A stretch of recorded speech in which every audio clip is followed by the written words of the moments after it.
Hello बच्चों, good evening. क्या हाल चाल, कैसे हैं आप सभी लोग। स्वागत करता हूं आप सभी का मिशन जीत के प्लेटफॉर्म पर, जहां केवल पढ़ाई नहीं सिलेक्शन की तैयारी होती है, इवोल्यूशन की तैयारी होती है। I welcome all Drona 2.0 future doctors over here. आ जाइए भाई, शुरू करते हैं आज की कहानी एम्स के साथ। एम्स के साथ। तो कैसे हैं आप लोग, कैसे हैं भाई आप लोग, फटाफट बताइए। How are you feeling everyone about this chapter. फटाफट बताइए कैसा लग रहा है ये चैप्टर, क्या लग रही है आपको शुरुआत, क्या मक्खन की तरह सवाल बन रहे हैं। फटाफट लिखिए, फिर शुरू करते हैं बेटा, शुरू करते हैं। यस, हर्षिता, वात्स्विका, सर्गी, शिवम, अनुपम, अनन्या, अन्या, श्रेया, नंदनी, सभी का स्वागत है बेटा, सभी का स्वागत है। लौट आइए Deepika Sarkar, doctor AMD, Kanishka Srivastava, doctor Kanan Sharma, जिगीशा, हर्षवर्धन, श्री, अक्षत, आशिफा, वैष्णवी, शाबाश, Swarit, lovely lovely lovely lovely लवलू, बहुत बढ़िया बहुत बढ़िया बहुत। हाँ जी, क्या प्रॉब्लम है, क्या प्रॉब्लम है बताओ, क्या प्रॉब्लम है। मस्त जा रहा है सब, मक्खन जा रहा है सब सर, बहुत बढ़िया बहुत बढ़िया।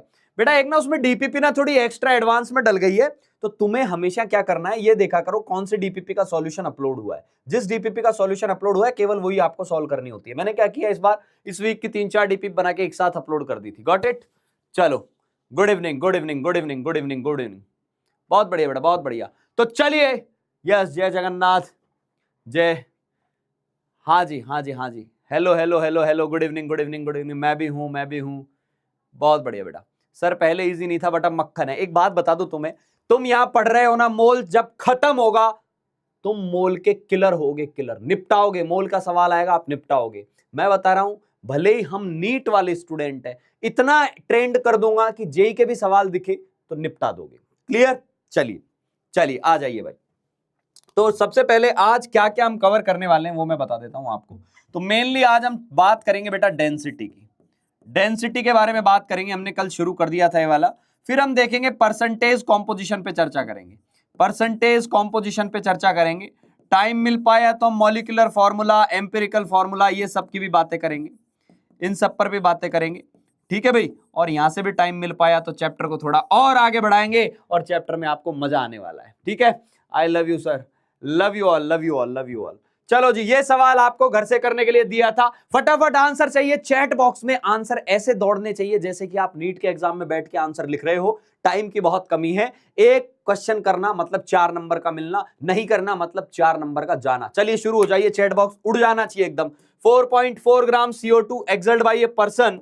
एक बोल रहा है एक आदमी ने CO2 एक्सेल करी बाहर, कितनी 4.4 ग्राम CO2 बाहर निकाली। तो बताइए उसके अंदर इतने मॉलिक्यूल्स है और उसका इतना एसटीपी पर वॉल्यूम होगा। असर्शन और रीजन, जवाब दो जवाब दो जवाब दो। हाँ जी, कोई ए दे रहा है, कोई सी दे रहा है, कोई डी दे रहा है। बहुत बढ़िया। अब सुन, तो कितनी प्यारी चीज है मोल, कितनी प्यारी चीज है भाई, कि तुम जो सांस बाहर छोड़ रहे हो उसमें कितने मॉलिक्यूल्स हैं वो तक काउंट कर पाते हो। उस सांस का वॉल्यूम क्या होगा एसटीपी पर वो भी निकाल पा रहे हो। सांस आ रही है, सांस जा रही है, मोल अंदर जाता जा रहा है, मोल पूरा समझ आता जा रहा है और नंबर बाहर निकल निकल के आते जाएंगे। चलिए आ जाइए आ जाइए। तो देख बेटा मोल कितने आएंगे, मोल कितने आएंगे, ऐसे फटाफट मोल निकालेंगे तो मोल क्या आएगा बेटा, मास अपॉन मोलर मास। तो मोल आ गए बेटा 0.1 मोल, 0.1 मोल। अब 0.1 मोल में मॉलिक्यूल्स की संख्या क्या होगी सर, 0.1 Na होगी, 0.1 Na होगी। 0.1 Na मतलब 6.022 इंटू 10 के पावर 23 से मल्टीप्लाई करना पड़ेगा, तो यह आ जाएगा 6.022 इंटू 10 के पावर 22। ये पॉइंट तो बिल्कुल सही है। वॉल्यूम की मैं बात करूं एसटीपी पर, अब तो तुम होशियार लोग हो गए हो बेटा, 22.4 से मल्टीप्लाई करेंगे तो 2.24 लीटर आएगा। शानदार बाल को, यानी ए वाला स्टेटमेंट बिल्कुल सही है, बिल्कुल सही है। रीजन बोल रहा है 1 मोल जो होता है ना वो 22.4 होता है, अवोगाद्रो नंबर के बराबर रखता है। एकदम सही है। हमने इधर 22.4 से मल्टीप्लाई किया, इधर Na से मल्टीप्लाई किया, यही बात थी जी। ए भी सही है, आर भी सही है, दोनों सही है। और आर ए को एक्सप्लेन भी कर रहा है। पहली लाइन भी सही है, दूसरी भी सही है, दूसरी लाइन पहली वाली लाइन को एक्सप्लेन भी कर रही है। चलिए जी, चलिए, A answer is perfect, A answer is perfect perfect perfect. ठीक है, चलो ये सवाल दो, इस सवाल का जवाब देंगे, मुझे आंसर चाहिए भाई, मुझे धड़ाधड़ आंसर चाहिए। और आपके आंसर आएंगे प्रोटॉन, न्यूट्रॉन, इलेक्ट्रॉन, कॉमा लगा लगा के आंसर लिख दो क्या आए हैं, है ना। हाँ, जिन बच्चों ने होमवर्क पूरा किया है, ईश्वर उनको इतना आशीर्वाद दे, इतना आशीर्वाद दे, एम्स तक पहुंचाए। और जिन्होंने नहीं किया है उनके लिए अभी कुछ नहीं बोलूंगा, अभी पहला चैप्टर शुरुआत है, देखते हैं उनकी मेहनत कितनी है। ठीक है, भगवान उनका भी बुरा ना करे, उनको सद्बुद्धि दे कि होमवर्क डेली करना है, इतना करे ईश्वर उनके लिए। चलो ठीक है बेटा, अभी से क्वेश्चन सॉल्व नहीं हो रहे, इस तरीके का एटीट्यूड बना लोगे तो नहीं होंगे। अभी मैंने पढ़ाया क्या है, ओनली 3 फॉर्मूला, केवल 3 फॉर्मूला। जो आदमी क्वाड्रेटिक इक्वेशन की हैवी चीजें सॉल्व करके आ गया है, पंडित श्री धराचार्य के फॉर्मूले को याद करके सवाल कर लेता था, वो बोल रहा है मुझसे ये 3 फॉर्मूले नहीं लगाए जा रहे। Reason is simple, you are not consistent, you are not motivated, you have lost your interest in the subject, that is the only reason। Clear? जो डेली होमवर्क कर रहा है उसका सवाल हो नहीं, ऐसा हो ही नहीं सकता। मेरे पास इतने बच्चों के प्यारे प्यारे मैसेज आते हैं, उनको सब समझ में आ रहा है, चीजें इतनी अच्छी जा रही है, how can it be with you यार। चलिए बहुत बढ़िया, देख आंसर कैसे दौड़ दौड़ के आ रहे हैं। क्लियर? हाँ चलो जी, अब देखते हैं क्यों नहीं बना। जिन लोगों से नहीं बना वो हमेशा एक बात का जवाब ढूंढे, क्यों नहीं बना, क्यों नहीं बना, क्यों नहीं बना। What was the reason? क्या मुझे फॉर्मूला नहीं आता था, क्या मुझे कॉन्सेप्ट नहीं आता था, कहां कमी थी, ये तो तुझे जानना पड़ेगा ना यार। हलवा तो नहीं है, हलवा तो नहीं है डॉक्टर बनना, ये बात तो मानता है ना। चल आ जा, इधर आ जा, इधर आ जा। तो क्या करेगा, सबसे पहले जो तुझे दिया हुआ है 11.2 litre sample of ammonia gas, यहां से सबसे पहले मोल निकालो अमोनिया के। मोल ऑफ अमोनिया निकालेंगे और मोल ऑफ अमोनिया क्या आ जाएगा, 11.2 अपॉन 22.4, आधा मोल आ जाएगा। आधा मोल का मतलब कितने मॉलिक्यूल्स आ जाएंगे जी? मॉलिक्यूल्स आ जाएंगे सर, मॉलिक्यूल्स आ जाएंगे, मॉलिक्यूल्स ऑफ अमोनिया आ जाएंगे 0.5 Na, 0.5 Na मॉलिक्यूल्स आएंगे। इतने तो मॉलिक्यूल आए, इतने तो मॉलिक्यूल आए। अब मैंने आपको बोला था, हाँ वही एक स्वरित ने बढ़िया प्यारी चीज लिखी है ना, बड़ी प्यारी चीज लिखी है कि भाई 1.0 में यदि अपन पढ़ रहे हैं, वहां चीजें चल रही है एसपीडीएफ ऑर्बिटल वेव इक्वेशंस और पता नहीं डी ब्रॉगली हाइजेनबर्ग अनसर्ट, खतरनाक मामला चल रहा है और बच्चों से धड़ाधड़ बन रहा है, और हम अभी बोल रहे हैं मोल के सवाल नहीं हो रहे। आपको ये क्वेश्चन अपने ऊपर भी लगाना चाहिए, why is it happening with me, you should know about it. कहां आप गलती कर रहे हैं, उस गलती को सुधारो बेटा, चीजें अभी तो शुरू भी नहीं हुई यार, है ना। ये मॉलिक्यूल आए, अब तुमको मैंने इतनी बार बताई है बेटा, जब भी प्रोटॉन्स पूछे, ये फर्जी चीजें जब भी पूछी जाए टोटल प्रोटॉन क्या होंगे, तो यार मैंने तुमको हजारों बार बोला है, पहले बेटा नंबर ऑफ स्पीशीज निकाल लो, और एक स्पीशीज में कितने हैं वो निकाल लो, या नंबर ऑफ मॉलिक्यूल निकाल लो, प्रोटोनिसिटी से गुणा कर दो।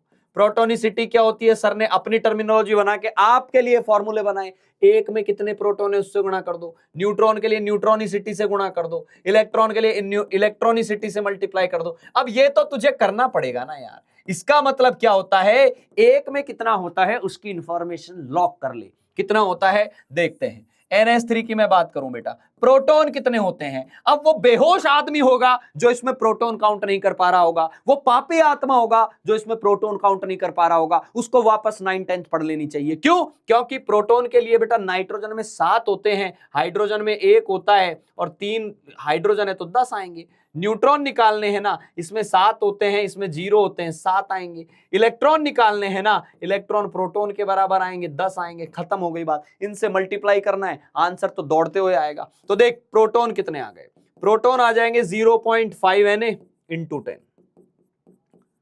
तो 5 Na आ गया। न्यूट्रॉन कितने आएंगे, 0.5 Na इंटू 7 आएगा, 3.5 Na आ गया।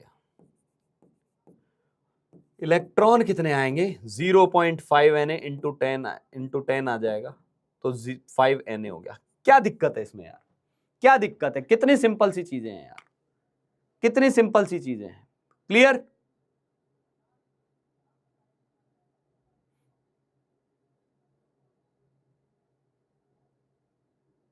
ठीक है,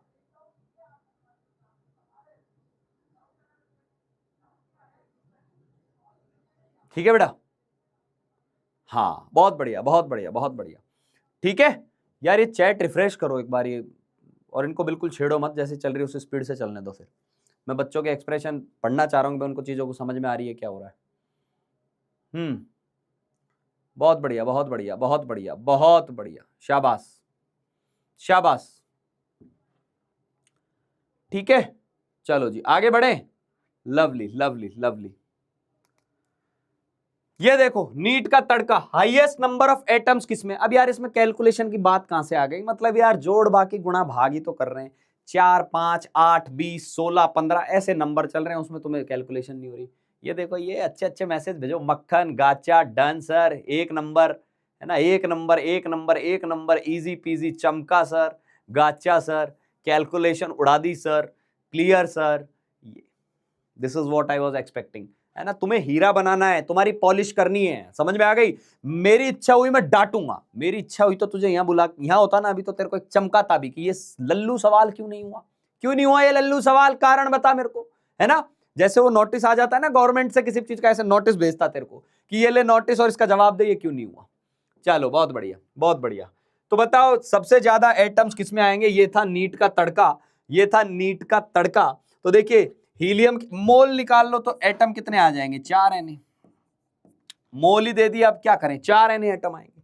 4 AMU लिखा हुआ है तो 4 AMU में तो 1 एटम होता है जी, ओके सर, 1 एटम होता है, 1 एटम। 4 AMU में 1 एटम, 4 ग्राम में 1 मोल एटम, 1 मोल एटम। तो ये कितना हो गया, ये Na एटम हो गया, वापस से Na एटम हो गया। और ये देखो हीलियम ली हुई है 2.27, तो मतलब मोल निकालूंगा तो लगभग लगभग, अब देखो यार तुम्हारी मर्जी है, तुम 22.4 से डिवाइड करो, मुझे 7 दिख गया तो मैं 22.7 से भी कर सकता हूं, मेरा काम हो जाएगा। मैं लिखूंगा 0.1 मोल, तो कितना आ गया बेटा, ये आ गया 0.1 Na। तो सबसे ज्यादा कौन सा हो गया जी, ए हो गया, ए। सर जी कॉन्सेप्ट तो अच्छे से पढ़ाया, पर PVNRT की कैलकुलेशन तुझे ना डीपीपी में PVNRT भर के दूंगा, तू अभी देख, ठीक है, यस डन। चलो जी इसका जवाब दो यार, इसका जवाब दो, सबके क्या क्या आ रहे हैं वापस से सॉल्व करो, जल्दी जवाब दो। School 8 hour, batch classes 4 to 8। यार मैं तुम लोगों को यार अब मैं क्लियरली कैसे बोल दूं कि क्या करना है, तुम्हें पता है क्या करना है। कोटा में, सीकर में, हैदराबाद में जो बच्चा बैठ रहा है, पढ़ाई कर रहा है, विजयवाड़ा में ऑफलाइन पढ़ने आया है, ऑब्वियस सी बात है कि his utmost priority is competitive exam. School वाली चीज बैकएंड पे चलती रहती है ना। अब हम बच्चे उलझे हुए हैं कि स्कूल का कैसे करें, इसका कैसे करें।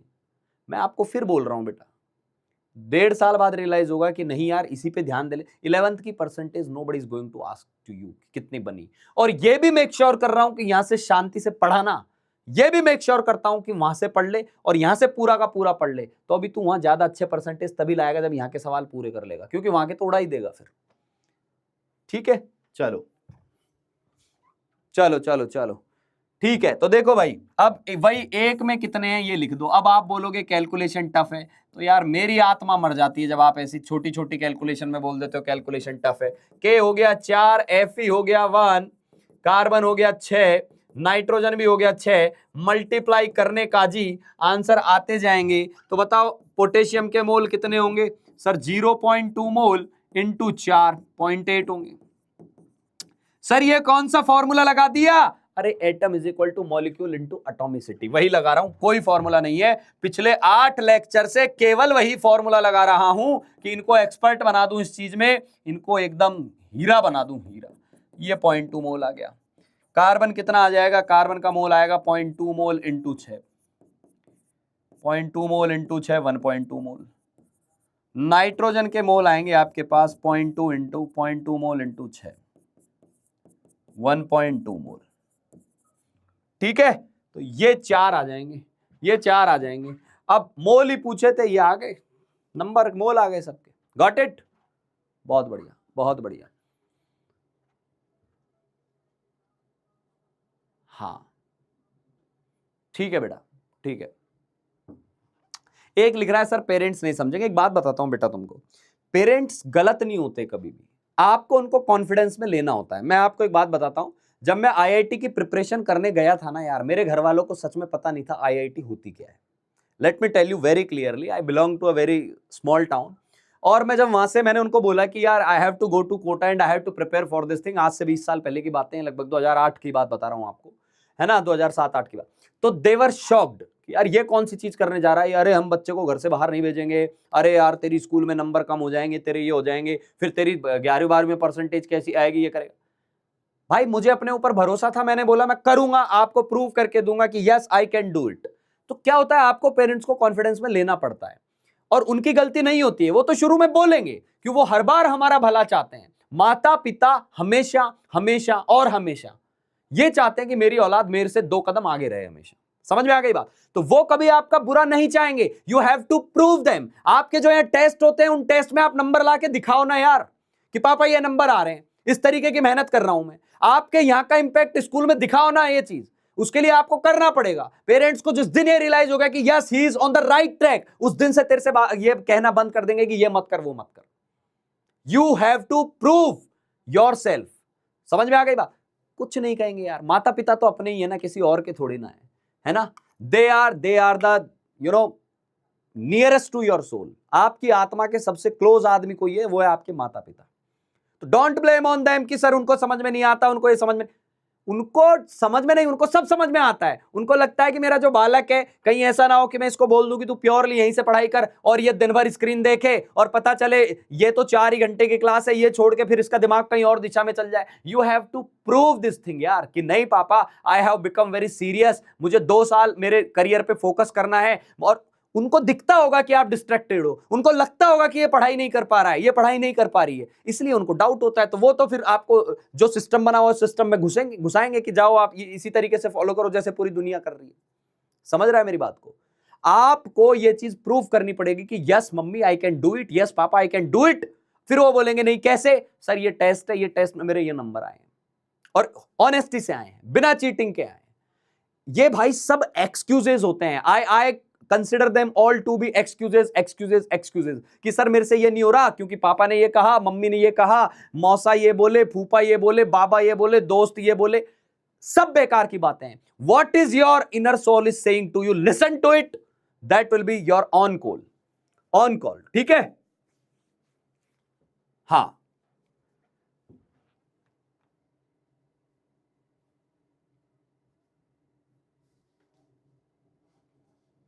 ठीक है बेटा, चलो चलो ये सवाल सॉल्व करो।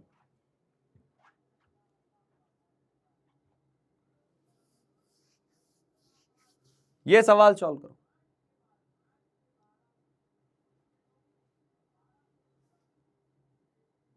इसका क्या जवाब है फटाफट बताओ।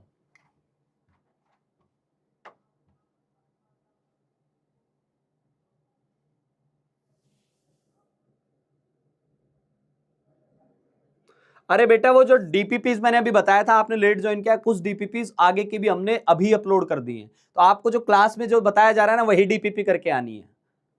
हाँ सी आ गया, बहुत बढ़िया बहुत बढ़िया बहुत बढ़िया बहुत बढ़िया बहुत बढ़िया। ठीक है, यस। तो सुनो मेरी बात, इसमें क्या करोगे, इसमें क्या करोगे, इसमें लिखोगे मोल्स ऑफ इलेक्ट्रॉन किसके बराबर आ जाएंगे बेटा, मोल्स ऑफ CH4 इंटू इलेक्ट्रॉनिसिटी।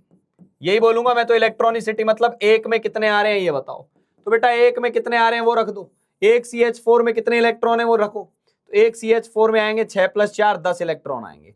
तो यहां तो आएगा 10, मोल ऑफ CH4 का हमें पता नहीं, और यहाँ इलेक्ट्रॉन के मोल कितने बेटा, 10 मोल है, 10 मोल, 10 मोल है, 10 मोल, 10 Na का मतलब 10 मोल। तो NCH4 कितना आ गया, 1 मोल आ गया जी, 1 मोल आ गया। CH4 के 1 मोल का मास क्या होगा, तो मास क्या होगा बेटा, मोल इंटू मोलर मास यार, मोल इंटू मोलर मास ये होगा।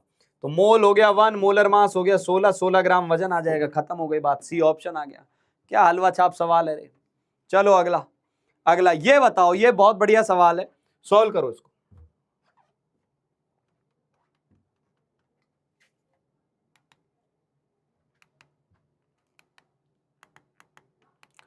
अरे ये क्या कर दिया इन्होंने, इसको मैंने आपको लिख के दिया था कि ये नीट 2028 का सवाल है, ये मैंने लिख के दिया था, ये नीट 2028 में आएगा, 28 में, ये बोला था आप लोगों को। सॉल्व करो, इसका जवाब दो क्या आ रहा है।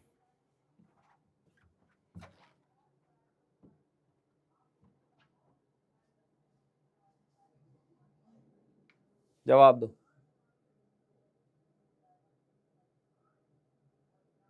अब सुनो, इसमें एक काम करना, ना तो हमें x का मास पता है ना y का पता है, तो सबसे पहले क्या करो, suppose atomic mass of x atomic mass of x x है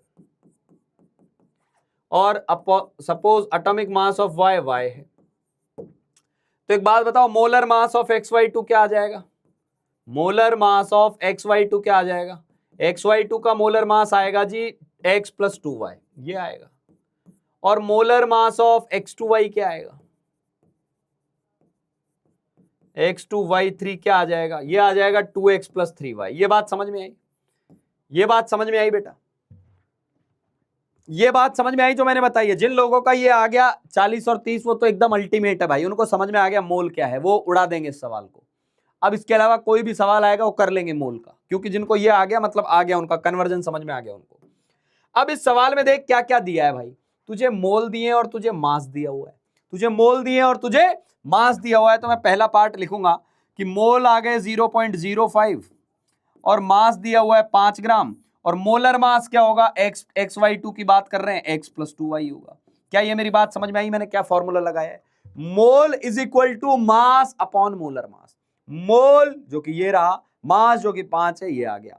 तो यहां से देख इक्वेशन क्या आ गई, x + 2y को इधर ले आओ और ये क्या आ जाएगा? 5/0.05, ये आ जाएगा 100 के बराबर। यानी एक इक्वेशन आ गई, x + 2y 100 होगा, 100 होगा x + 2y, x + 2y होगा 100 100 100। चल दूसरा देख, दूसरी इक्वेशन बनाते हैं। दूसरी में एक बात बता, क्या तू इससे मोल निकाल सकता है? क्या तू इससे मोल निकाल सकता है? तो मैं बोलूंगा हाँ सर निकाल सकते हैं। X2Y3 के मोल आ जाएंगे, Na से डिवाइड कर दो, Na से डिवाइड कर दे बालक। अच्छा सर कर देता हूं, 6.022 इंटू 10 के पावर 23, तो तुझे समझ में आएगा ये मोल आ गए 0.5 मोल, ये मोल आ गए 0.5 मोल, और 0.5 मोल का मास 85 ग्राम है। यानी अब इस बार क्या करेगा? दूसरी इक्वेशन देख, दूसरी इक्वेशन देख, यहां लिखूंगा मैं 0.5 मोल है, मास 85 ग्राम है, तो मोलर मास क्या है? 2x + 3y। इसको इधर ले जाऊंगा तो 2x + 3y will be equal to 85/0.5। 0.5 में से पॉइंट हटाया, 0 गया, ये 170 बन गया। तो एक इक्वेशन आ गई 2x + 3y is equal to 170। मेरे बच्चे एक इक्वेशन ये है, एक इक्वेशन ये है। क्या तुझे एलिमिनेशन मेथड आता है? क्या तुझे एलिमिनेशन मेथड आता है बेटा? क्या तुझे ये फायर वाले को उड़ाओ, फ्री फायर की जो बात कर रहा है इसको अभी फायर करो, यहां से हाथों हाथ फायर करो, नंबर नोट करके रख लो, है ना? बाहर निकलते हैं इनके घर पे बात करते हैं, फ्री फायर खिलवाते हैं आज इनको, ठीक है? नंबर नोट कर लेना इस आईडी के। हाँ ठीक है। अरे जैनब इसमें क्या था यार, ये वाला समझ में नहीं आया यार, मैं क्या बताऊं यार जैनब, ये मतलब बिल्कुल हलवा छाप सवाल है यार। तुझे एक 10 इलेक्ट्रॉन होते हैं तो 1 मीथेन होता है, 10 मोल इलेक्ट्रॉन होंगे तो 1 मोल मीथेन होगा, तो 1 मोल मीथेन का मास क्या होगा? ईश्वर आपकी रक्षा करे। एलिमिनेशन मेथड लगाओ, एलिमिनेशन मेथड लगाओ।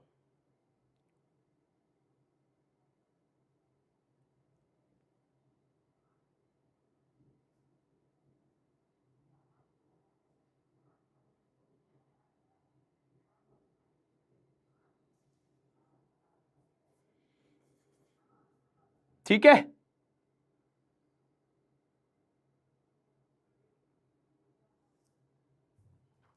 अब आ गया बेटा, ये अब आ गया, ये एलिमिनेशन मेथड लगा के देखा।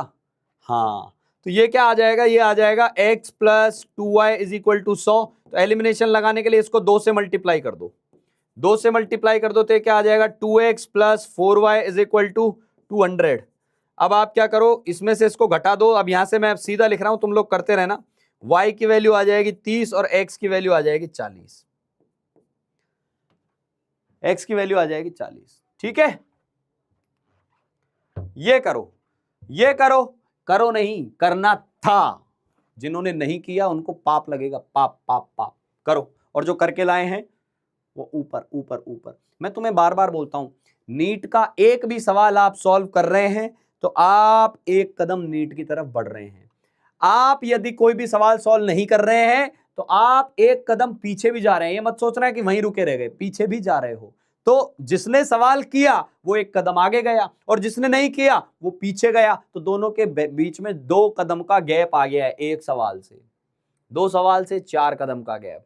जिसने 10 सवाल कर लिए 20 कदम पीछे रह जाएगा। अब तू अंदाजा लगा ले, जो 500 सवाल कर गया तो उससे तो पीछे रह ही चुका है बहुत। समझ में आ गई बात?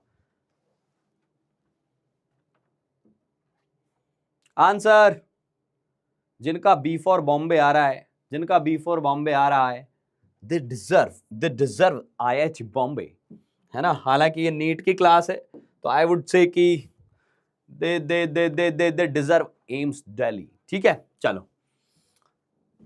तो यहां क्या आ जाएगा भाई, आपको एटम दिए हुए। अब यार, अब आप आगे बोलोगे सर ये समझ नहीं आया, तो मुझे आप समझ नहीं आ रहे कि ये क्यों समझ में नहीं आ रहा आपको, तो बहुत हलवा छाप चीज है।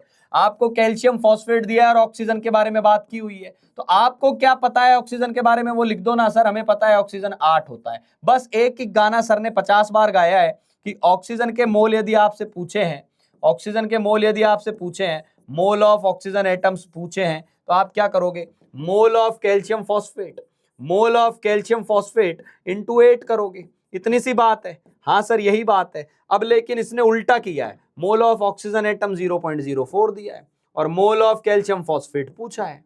तो कहां यार, क्या दिक्कत है इसमें लाला, क्या ही प्रॉब्लम है? ये कोई सवाल है? ये हलवा छाप चीज है। तो कैल्शियम फॉस्फेट के मोल क्या आ गए, कैल्शियम फॉस्फेट के मोल क्या आ गए बेटा, 0.04/8, 0.005 आ गए जी।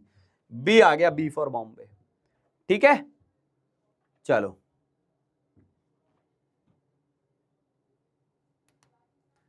ये मैंने कल आपको पढ़ा दिया था, मैंने डेंसिटी कल पढ़ा दी थी। डेंसिटी क्या होती है, सारी बातें आपको पढ़ा दी थी कल। क्या हमने डेंसिटी समझ ली थी बेटा? मैंने डेंसिटी बहुत अच्छे से आप लोगों को बता दी थी, डेंसिटी क्या होती है। क्या डेंसिटी आपको समझ में आ गई थी? क्या आपको डेंसिटी समझ में आ गई थी अच्छे से? क्या डेंसिटी कल अच्छे से समझ में आ गई थी, या एक बार और चर्चा कर ली जाए? क्या डेंसिटी समझ में आ गई थी बेटा? ये अलेक्जेंडर जो है ना, सिकंदर महान, इनको फ्री करो यहां से। ठीक है, ये जो सिकंदर महान विश्व विजेता हैं, इनको यहां से तुरंत एक बार लॉक करके डालो इधर। नंबर इनके नोट हो ही रहे हैं आईडी में, बात करते हैं इनसे। ठीक है बेटा, चलो फिर से एक बार रिवाइज करा दे रहा हूं डेंसिटी, एक बार रिवाइज करा दे रहा हूं डेंसिटी। डेंसिटी का कॉमन फॉर्मूला होता था मास अपॉन वॉल्यूम। ये दोबारा मत लिख लेना, डेंसिटी का कॉमन फॉर्मूला होता था मास अपॉन वॉल्यूम, यही होता था जी, यही होता था। पर मैंने बोला था बेटा सॉलिड और लिक्विड में देखने का तरीका अलग है। सॉलिड और लिक्विड में मास अपॉन वॉल्यूम लगाते हैं, गैस में बिल्कुल अलग तरीके से देखते हैं, क्योंकि गैस का खुद का वॉल्यूम नहीं होता। गैस का खुद का वॉल्यूम नहीं होता, गैस तो कंटेनर के वॉल्यूम पर डिपेंड करती है। तो दिक्कत यह आती है कि हम वॉल्यूम किसका लें, तो या तो एसटीपी पर लो, तो एसटीपी पर 1 मोल गैस ले लो तो 1 मोल का मास, मोलर मास, 1 मोल का वॉल्यूम 22.4, या तो इससे निकालो। एसटीपी यदि ना दिया हुआ हो, बता रहा हूं, एसटीपी यदि ना दिया हुआ हो तो तुझे क्या करना है, फॉर्मूला याद रखना है कि PV is equal to NRT से ये निकलता है, और पीवी एनआरटी से निकलकर फॉर्मूला आता है, गैस की डेंसिटी होती है PM upon RT. PM upon RT, जहां P for pressure, M for molar mass, R तुझे पता है यूनिवर्सल गैस कांस्टेंट जिसकी वैल्यूज अपन ने पढ़ी थी, एंड टी फॉर टेम्परेचर।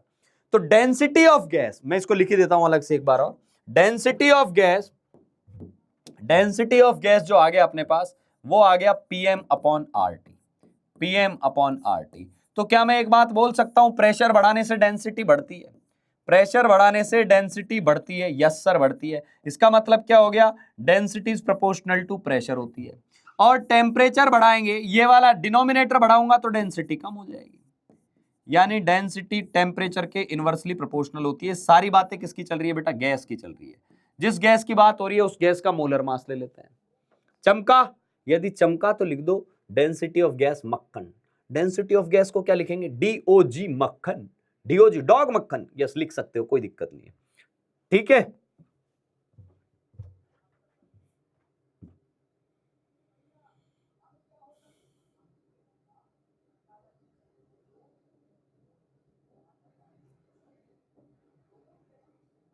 उड़ा उड़ा उड़ा उड़ा उड़ा उड़ा उड़ा उड़ा उड़ा उड़ा उड़ा उड़ा, तुरंत तुरंत तुरंत तुरंत, ये गया गया गया, पकड़ लो बस, धर लो बस, शाबाश, बहुत बढ़िया बहुत बढ़िया बहुत बढ़िया बहुत बढ़िया बेटा। ठीक है, अब सुनो मेरी बात, अब हम पढ़ेंगे रिलेटिव डेंसिटी। रिलेटिव डेंसिटी क्या होती है, दो चीजों को कंपेयर करना। दो चीजों को कंपेयर करना। जैसे जैसे मान लो ये मार्कर है और ये मेरे पास कर्सर पॉइंट है जिससे अपन ये पॉइंटर है, तो मेरे से बोला मार्कर की डेंसिटी इस ये जो पॉइंटर है इसके रेस्पेक्ट में क्या होगी, तो मैं क्या करूंगा, मार्कर की डेंसिटी डिवाइडेड बाय पॉइंटर की डेंसिटी। समझ में आ गई बात? यानी कल को कोई बोले कि यार एक मेरे पास स्टोन है ए और दूसरा पत्थर है बी, तो ए पत्थर की डेंसिटी बी के रेस्पेक्ट में क्या होगी, तो मैं बोलूंगा density of A divided by density of B. तो रिलेटिव डेंसिटी मतलब कंपेयर करना कि ये कितने टाइम्स ज्यादा है। तो हेडिंग डाल लेंगे रिलेटिव डेंसिटी। क्या होती है relative density? Relative density unitless quantity है। क्यों है यूनिटलेस क्वांटिटी? क्यों है यूनिटलेस? अरे ऊपर भी डेंसिटी नीचे भी डेंसिटी तो यूनिटलेस होगी, यूनिटलेस होगी। अब नीचे किसको लें, नीचे किसको लें, डिनोमिनेटर में किसको लें, तो कोई ना कोई रेफरेंस लेना पड़ता है, कोई ना कोई स्टैंडर्ड आपको लेके चलना पड़ता है, कोई ना कोई स्टैंडर्ड आपको लेके चलना पड़ता है। समझ में आ गई बात? ठीक है, ये चमका बेटा, ये चमका। रिलेटिव डेंसिटी मतलब ए की डेंसिटी अपॉन बी की डेंसिटी। अब बी मतलब ये जो नीचे जो लेते हैं वो एक कोई फिक्स चीज होती है, वो एक कोई फिक्स चीज होती है, उसकी मैं अभी बात करूंगा, उसकी अभी मैं बात करूंगा। ये होती है रिलेटिव डेंसिटी, ये होती है रिलेटिव डेंसिटी।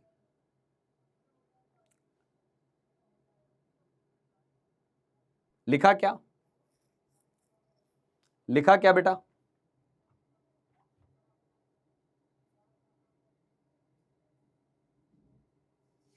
बहुत बढ़िया, बहुत बढ़िया, बहुत बढ़िया, बहुत बढ़िया। ठीक है, हाँ, जैसे रिलेटिव एटॉमिक मास में कार्बन 12 को लेते थे, ऐसे यहां डेंसिटी में कार्बन 12 नहीं लेते, यहां अपन डेंसिटी में लेते हैं पानी। क्योंकि वहां नीचे आप क्या करते थे, 1/12 इंटू C12 करते थे तो नीचे एक आता था, या हाइड्रोजन लेते थे तो भी एक आता। तो यहां भी हमें ऐसी चीज लेनी पड़ेगी जिसकी डेंसिटी 101। क्लियर? क्लियर? तो बेटा सॉलिड के लिए हम क्या करते हैं, ध्यान से सुनना। सॉलिड के लिए जो रिलेटिव डेंसिटी होती है ना, सॉलिड या लिक्विड के लिए, इसको लिख लेना, रिलेटिव डेंसिटी सॉलिड और लिक्विड की जो होती है उसको बोलते हैं स्पेसिफिक ग्रेविटी। और स्पेसिफिक ग्रेविटी किसको बोलते हैं? जब हम रेफरेंस हमेशा पानी लेते हैं, पानी 4 डिग्री पर ही क्यों लेते हैं पानी को? 4 डिग्री पर पानी की खुद की डेंसिटी 1 होती है जी, 1 होती है। तो स्पेसिफिक ग्रेविटी क्या हो जाएगी, डेंसिटी ऑफ कोई भी सॉलिड या liquid divided by density of water at 4 degree Celsius, 400 नहीं 4 डिग्री सेल्सियस, ये आता है, ये होती है स्पेसिफिक ग्रेविटी। ध्यान से सुनना बेटा, आप जो बोलना चाह रहा हूं उसको, बात को अच्छे से समझना, तुम समझदार लोग हो, पकड़ जाओगे इस बात को। पता है पानी को ही क्यों लिया यहां? पानी को इसलिए लिया क्योंकि पानी की वैल्यू 1 होती है। तो इसकी यूनिट बताओ क्या आएगी, इसकी यूनिट बताओ क्या आएगी, यूनिट स्पेसिफिक ग्रेविटी की। तो स्पेसिफिक ग्रेविटी जो होती है उसकी कोई यूनिट नहीं होती। क्यों नहीं होती यूनिट? ऊपर भी ग्राम पर ml आएगा, नीचे भी ग्राम पर ml आएगा। क्या हो गया भाई, इसको रिफ्रेश करो तो।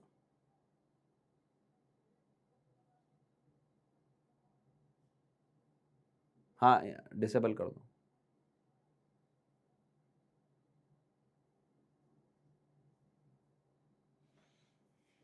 क्या चक्कर है?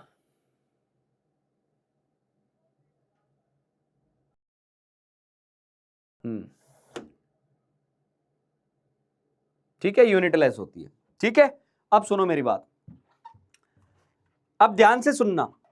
मान लो अब ये वैल्यू तो 1 है, तो यानी स्पेसिफिक ग्रेविटी क्या हो गई एक तरीके से, स्पेसिफिक ग्रेविटी क्या हो जाएगी बेटा एक तरीके से, ऊपर तो मैं लिखूंगा डेंसिटी, ऊपर तो मैं लिखूंगा डेंसिटी जो कि ग्राम पर ml में रहेगी, और नीचे मैं क्या लिखूंगा 1 ग्राम पर ml, क्योंकि पानी का डेटा 1 ग्राम पर ml होता है। तो यानी स्पेसिफिक ग्रेविटी एक तरीके से, स्पेसिफिक ग्रेविटी डेंसिटी ही होती है, स्पेसिफिक ग्रेविटी डेंसिटी ही होती है। बस स्पेसिफिक ग्रेविटी होती है तो यूनिट नहीं लिखते, और डेंसिटी होती है तो यूनिट लिखते हैं, इतनी सी बात है। Got it?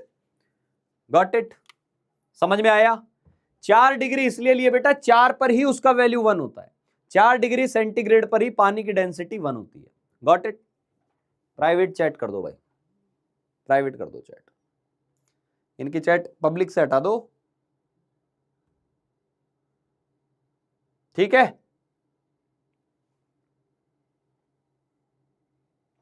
ओके, ठीक है बेटा। अब ये हो गया स्पेसिफिक ग्रेविटी। अब ध्यान से सुनना, आपने रिलेटिव डेंसिटी देखी, जैसे आपने डेंसिटी देखी तो डेंसिटी के आपने दो हिस्से किए थे, कौन से? सॉलिड लिक्विड के लिए कैसे निकालेंगे, मास अपॉन वॉल्यूम। गैस के लिए कैसे निकालोगे, पीएम अपॉन आरटी। तो ये तो एब्सोल्यूट डेंसिटी की बात थी। अब बात कर रहे हैं रिलेटिव की। तो रिलेटिव डेंसिटी भी आपने ये जो लगाई है सॉलिड लिक्विड के लिए है। गैस की रिलेटिव डेंसिटी कैसे निकालेंगे उस पर चर्चा करते हैं। तो सॉलिड लिक्विड की रिलेटिव डेंसिटी का नाम स्पेसिफिक ग्रेविटी होता है। ऐसे ही गैस की जो रिलेटिव डेंसिटी होगी वो हम देखते हैं हाइड्रोजन के रेस्पेक्ट में, और इसको बोलते हैं वेपर डेंसिटी। क्या होती है ये, relative density of gas. Relative density होती है ये गैस की, relative density of gas with respect to hydrogen, with respect to WRT, with respect to W मतलब विद, R मतलब रेस्पेक्ट, T हाइड्रोजन गैस। तो यहां क्या करते हैं हम क्या करते हैं गैस के केस में हम दो डेंसिटीज को डिवाइड कर देते हैं, और वो डेंसिटी कौन सी होती है बेटा, एक तो होती है डेंसिटी ऑफ गैस, एक होती है डेंसिटी ऑफ हाइड्रोजन। ठीक है, एक तो होती है डेंसिटी ऑफ गैस, एक होती है डेंसिटी ऑफ हाइड्रोजन। क्लियर। अब ध्यान से सुनना, हाँ शाबाश शाबाश शाबाश, एकदम सही है बेटा, एकदम सही है। एक बच्चे ने लिख भी दिया फॉर्मूला। अब देख यहां मैंने क्या लिखा, वेपर डेंसिटी यानी वीडी क्या आ जाएगा बेटा, वेपर डेंसिटी यानी वीडी क्या आ जाएगा, ये आएगा sir density of gas divided by density of hydrogen. अब ध्यान से देख रहा, गैस की डेंसिटी का फॉर्मूला क्या होगा, पीएम गैस अपॉन आरटी, ये डेंसिटी ऑफ गैस होती है। और हाइड्रोजन की डेंसिटी का फॉर्मूला क्या आ जाएगा, पीएमएच2 अपॉन आरटी। अब ये जो डेंसिटी कंपेयर की जाती है, यहां प्रेशर और टेम्परेचर सेम लेते हैं, मतलब ऊपर जो प्रेशर लिया वो नीचे होता है तो ये कैंसिल आउट हो जाएगा, ऊपर जो आपने टेम्परेचर लिया वो यहां लेते हैं, आर से आर कैंसिल हो गया, तो ये क्या बचा, M gas upon M hydrogen, M gas upon M hydrogen. और एम हाइड्रोजन तो फिक्स चीज है, क्या होता है जी, 2 होता है। तो तुम्हें क्या याद रखना है, वेपर डेंसिटी कुछ नहीं होता, मोलर मास या मॉलिक्यूलर मास डिवाइडेड बाय 2 होता है, दैट्स इट। यानी मोलर मास आपको पता करना हो तो वेपर डेंसिटी को 2 से गुणा कर दो, मोलर मास आपको पता करना हो वेपर डेंसिटी को 2 से गुणा कर दो। बताओ बोलो, वेपर डेंसिटी मक्खन और नॉट, है ना, वेपर डेंसिटी मक्खन और नॉट। अक्षत भारद्वाज जी पढ़ लो, आप बड़े बड़े बड़े ऋषियों से आए हो, भारद्वाज मुनि के आप संतान हैं, है ना, और अब आप यहाँ आके पूछ रहे हैं कि क्या आप मुझसे बात करेंगे क्या, तो आप सोच रहे हैं भारद्वाज जी का कितना अपमान कर रहे हैं आप। वो बड़े बड़े संत थे, मुनि थे, तपस्या करते थे, आप यहाँ आके चैट कर रहे हैं। आप अपने वंश के बारे में सोचिए जरा, आप क्या कर रहे हैं, है ना। चलो आ जाओ आ जाओ, बहुत बढ़िया बहुत बढ़िया। अब तेरी एक क्विक समरी दे रहा हूं इसकी, अब तेरे को डेंसिटी के बारे में एक क्विक समरी देता हूं, फिर सवाल सॉल्व करना। शॉर्टकट ऑफ या summary of density, summary of density, ध्यान से समझेंगे, ध्यान से। डेंसिटी के 2 हिस्से जी, डेंसिटी के 2 हिस्से, कौन से 2 हिस्से, कौन से 2 हिस्से सर, एक है एब्सोल्यूट डेंसिटी, एक है एब्सोल्यूट डेंसिटी, एक है एब्सोल्यूट डेंसिटी, दूसरा है रिलेटिव डेंसिटी। एक है एब्सोल्यूट डेंसिटी, दूसरा है रिलेटिव डेंसिटी। ठीक है, रिलेटिव डेंसिटी, रिलेटिव डेंसिटी को कुछ अलग कलर दे देते हैं, ये रिलेटिव डेंसिटी।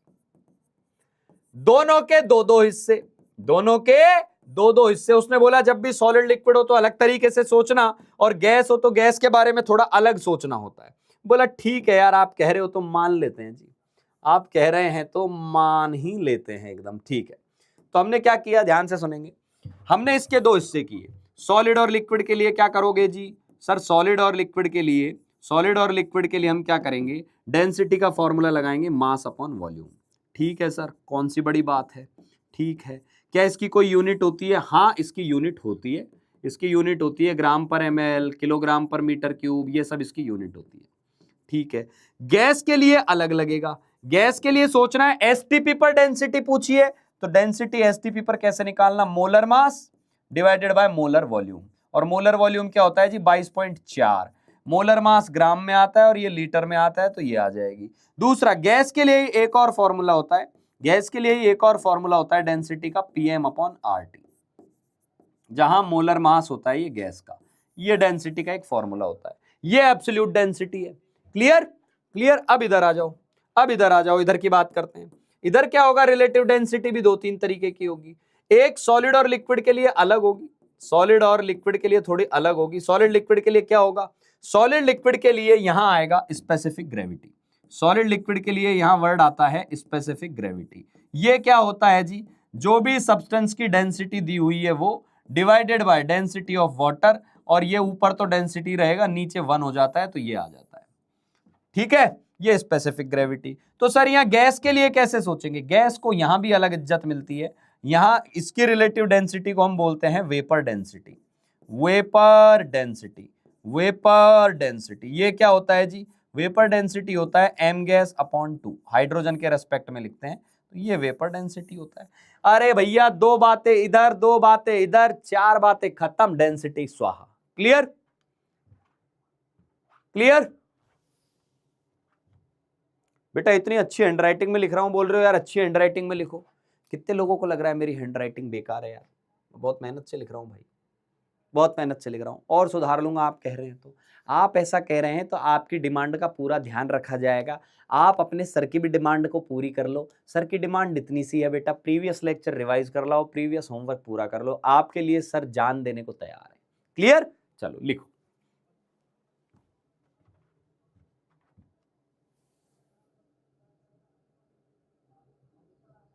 चलिए जी, बहुत बढ़िया, बहुत बढ़िया, बहुत बढ़िया।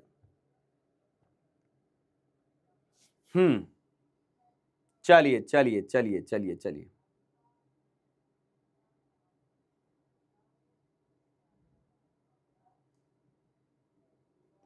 ठीक है।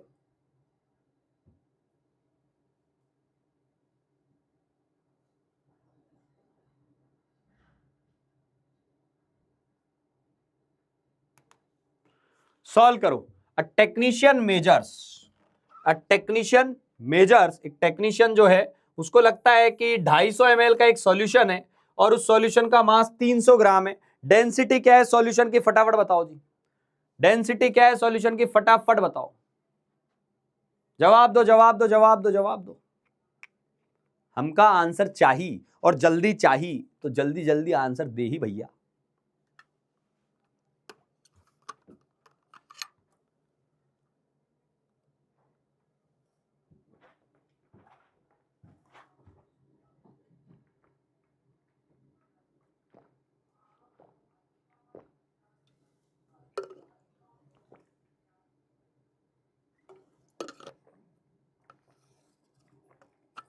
स्कूल वाले बोल रहे हैं स्ट्रीम चेंज कर देंगे यदि यूनिट टेस्ट में मार्क्स कम आए। तुम बोल देना तुम स्ट्रीम चेंज कर दोगे, हम स्कूल चेंज कर लेंगे।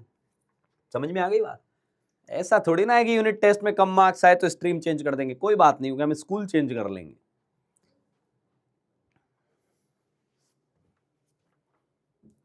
B for Bombay. अरे बिल्कुल, देखो कितना आसान सवाल है। डेंसिटी के लिए हम क्या करते हैं? मास अपॉन वॉल्यूम।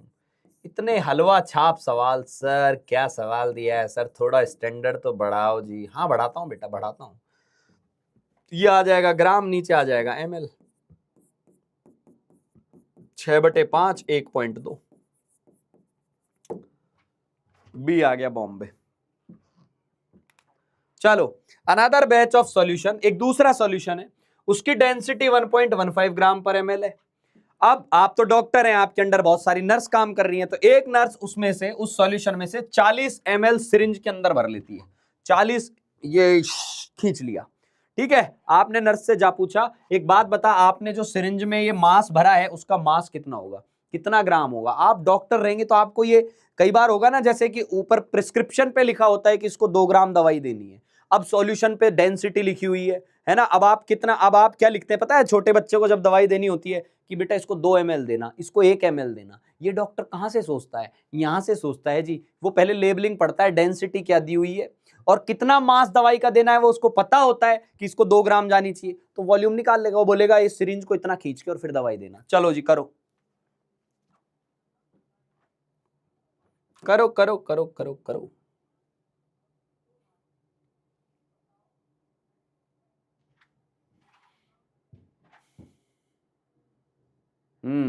ठीक है,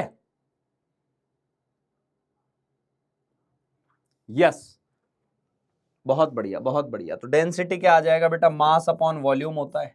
ये 1.15 दिया हुआ है डेंसिटी आपको, 1.15। मास आपको पता करना है, वॉल्यूम 40 है। एक बात ध्यान रखना, डेंसिटी की जो यूनिट हो, डेंसिटी की जो यूनिट हो, मास और वॉल्यूम की यूनिट वैसी ही रखना। तो ये 40 ml था, तो बहुत बढ़िया, हमने 40 ml ही रखा। तो मास कितना आ जाएगा आपका, मास कितना आ जाएगा बेटा, मास आ जाएगा 40 × 1.15। ठीक है, ठीक है, तो ये आ जाएगा 46 ग्राम, ये आ जाएगा 46 ग्राम, 46 ग्राम। चलो अगला सवाल, storage container holds 2.2 kilogram of concentrated MgSO4 solution if density is 1.1 ग्राम पर ml। तो बताओ इस वॉल्यूम का, इस कंटेनर का वॉल्यूम क्या होगा। कंसंट्रेटेड, उसके बाद 2.2 kg, किलोग्राम भरा हुआ, यूनिट्स का ध्यान रखना, फिर जवाब देना। शुरू हो जाओ।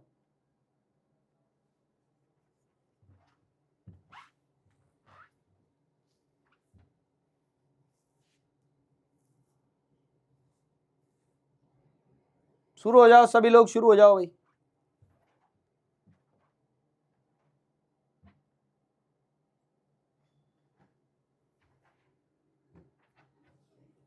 बहुत बढ़िया, बहुत बढ़िया, बहुत बढ़िया, बहुत बढ़िया।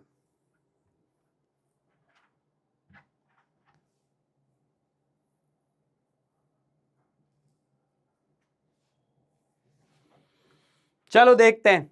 तो एक ध्यान रखना, डेंसिटी क्या दी हुई है 1.1 ग्राम पर ml, और मास क्या दिया हुआ है जी 2.2 kg। तो पहले उसको ग्राम में लिखो।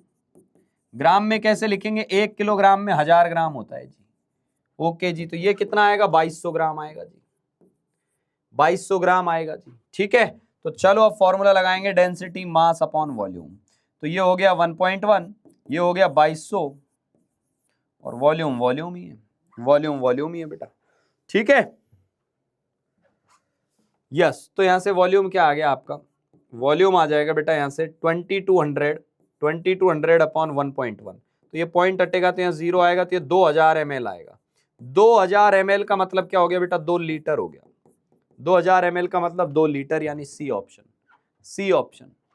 ठीक है, चलो जी अगला सवाल शुरू करो। एक हाई अल्टीट्यूड रिसर्च लैब है, मतलब कहीं हायर अल्टीट्यूड पर बनाई है उन्होंने, और एक सिलेंडर को फिल कर दिया प्योर ऑक्सीजन के साथ।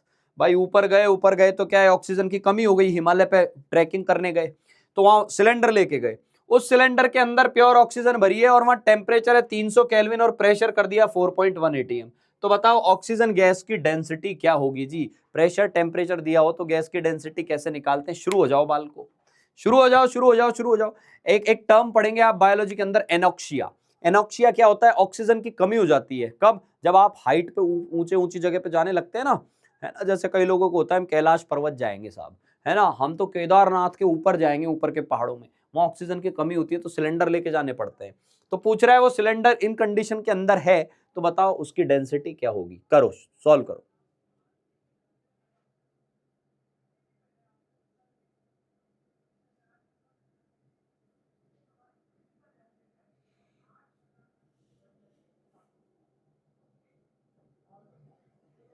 D D D D Delhi, D D D AIIMS Delhi, AIIMS Delhi, AIIMS Delhi. ठीक है, तो क्या लगाएंगे यहाँ पर फॉर्मूला लगाएंगे, density is equal to PM upon RT।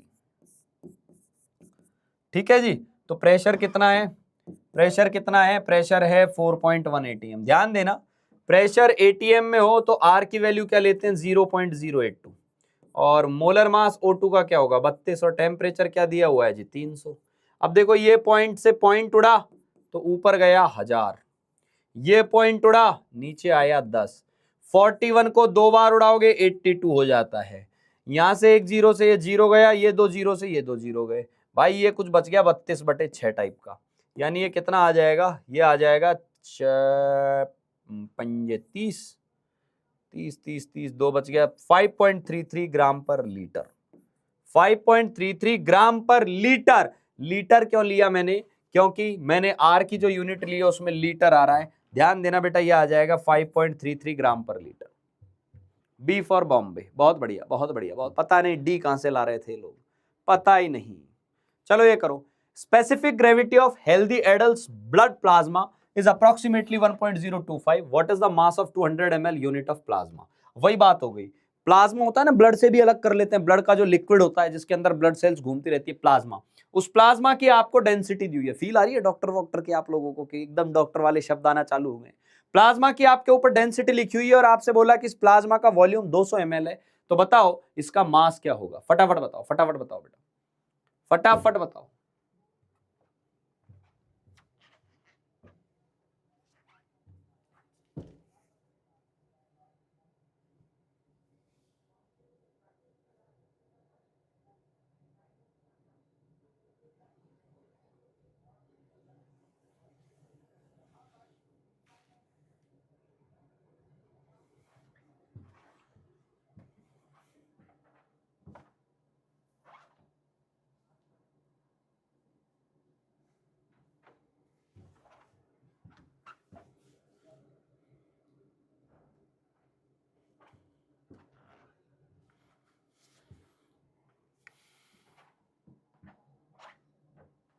चलो देखते हैं भाई, देखते हैं।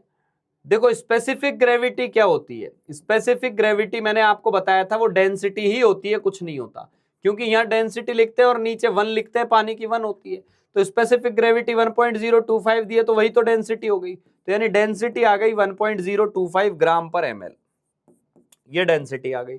और डेंसिटी क्या होती है जी? मास अपॉन वॉल्यूम होती है जी। तो डेंसिटी 1.025 है, मास आपसे पूछा है, वॉल्यूम कितना दिया है? 200 ml दिया हुआ है। तो मास क्या आ जाएगा? 200 इंटू 1.025, क्लियर? तो ये आ जाएगा 205 ग्राम। 205 ग्राम आंसर आ जाएगा ए। आंसर आएगा भाई ए ए ए ए, ए। बहुत बढ़िया, बहुत बढ़िया। A for AIIMS. What is the volume of single molecule of water in ml? ध्यान से सुनना, जब पानी के बारे में कुछ नहीं लिखा हो तो पानी की डेंसिटी क्या माननी है बेटा? पानी की डेंसिटी नहीं दी हुई हो तो आपको याद रखनी है पानी बहुत जबरदस्त चीज है। पानी की डेंसिटी 1 होती है, यानी पानी का जितना मास होता है उतना ही वॉल्यूम होता है। 10 ग्राम पानी 10 ml वॉल्यूम, 50 ग्राम पानी 50 ml वॉल्यूम, 500 ग्राम पानी 500 ml वॉल्यूम, 1000 ग्राम पानी 1000 ml वॉल्यूम, 1 ग्राम पर ml होती है। अब एक सिंगल मॉलिक्यूल का मास तुझे पता होना चाहिए, सिंगल मॉलिक्यूल का। 18 ग्राम मत कर देना, नहीं वहीं आके एकदम स्क्रीन के पीछे आके कान के नीचे लगाऊंगा जोर से। सॉल्व कर इसको।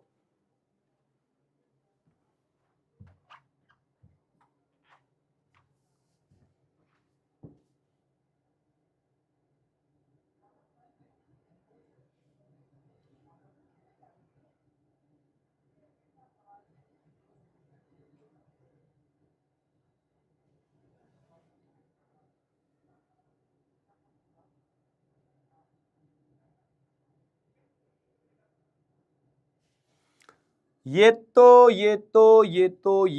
तो मैं एक बात बताऊं आपको, बिल्कुल गलत है। ये तो है ही नहीं। जो लोग ये ला रहे हैं पता नहीं कहां से ला रहे हैं, कैसे ला रहे हैं। रियल आंसर भी आ रहा है, रियल आंसर भी बच्चे बता रहे हैं, रियल आंसर भी बच्चे बता रहे हैं। ये तो बिल्कुल नहीं है, सी बिल्कुल नहीं है, फर्जी एकदम। तक कोनो चांस नहीं है भैया, सी का कोनो चांस नहीं है। अरे हम बोल रहे हैं आपको कोनो चांस नहीं है, बूझे? काहे सीवा ऑप्शन दिए जा रहे हैं? हम बोल रहे हैं सीवा गलत है।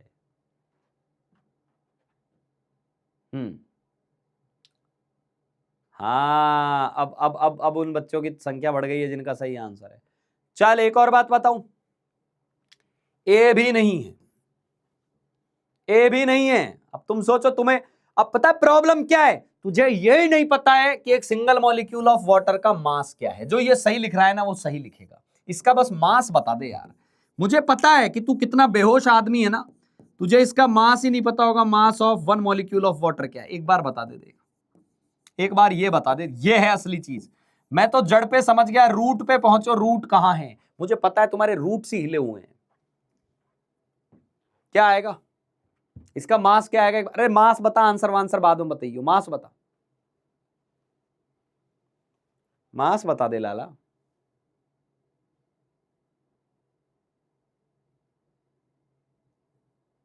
अट्ठारह क्या भाई? 18 क्या होता है? 18 ग्राम होगा एक मॉलिक्यूल का। एक मॉलिक्यूल का कुछ यार भेजा है, सेंस है थोड़ा बहुत। मॉलिक्यूल जो आंख से दिख नहीं रहा उसको 18 ग्राम का बोलेगा तू? बुद्धि घास चरने गई है तेरी बेटा। 18 AMU 18 AMU AMU AMU AMU है ना, 18 AMU। तो AMU क्या होता है 1.67 इंटू 10 की पावर -24 ग्राम होता है, इतना होगा। देखा, मुझे पता है अच्छे तैराक की मौत पानी में होती है, जो इनको हल्का मानता है ना वही निपटता है, वही निपटता है। 18 इंटू 1.67 इसको मल्टीप्लाई करोगे 30 आ जाएगा, तो 3 इंटू 10 की पावर -23 ग्राम होगा। अरे भाई जितना ग्राम होगा उतना ही तो ml होगा, यही तो डेंसिटी 1 है, मास अपॉन वॉल्यूम कर दो। ये 1 है, मास 3 इंटू 10 की पावर -3 है, 23 है, तो वॉल्यूम क्या आ जाएगा, वॉल्यूम भी यही आ जाएगा।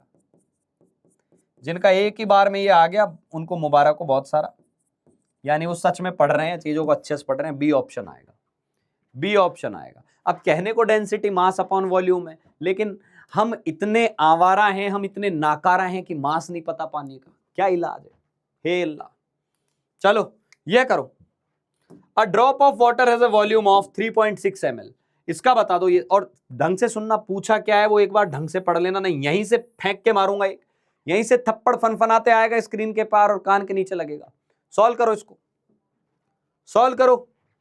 पानी की एक बूंद, पानी की एक बूंद का वॉल्यूम ये है। अब बूंद थोड़ी बड़ी हो सकती है, मॉलिक्यूल की बात कर रहे हैं, बूंद कम से कम दिखती तो है, मॉलिक्यूल तो दिखता भी नहीं है, ऐसे ही सोच लेते यार। जवाब दो।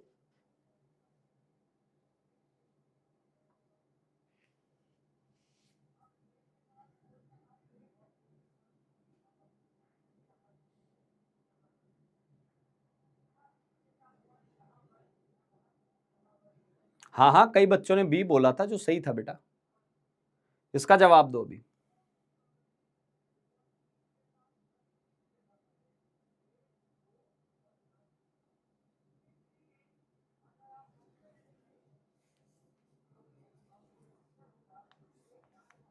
इसका जवाब दो, इसका जवाब दो।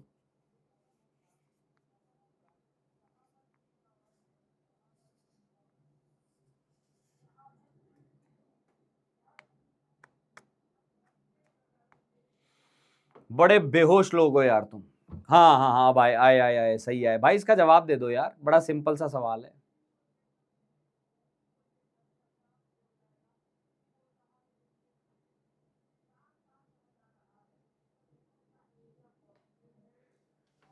चलो जी बताते हैं हम, अब बताते हैं।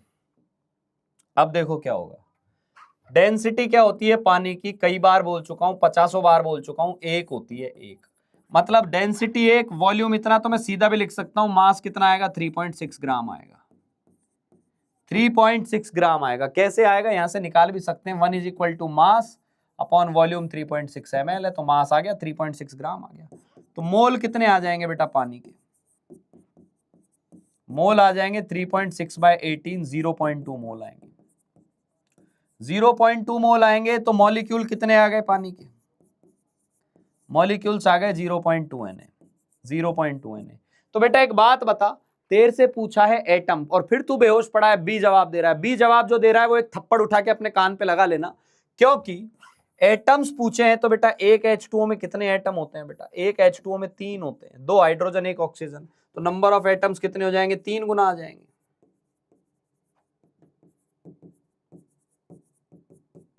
0.6 Na,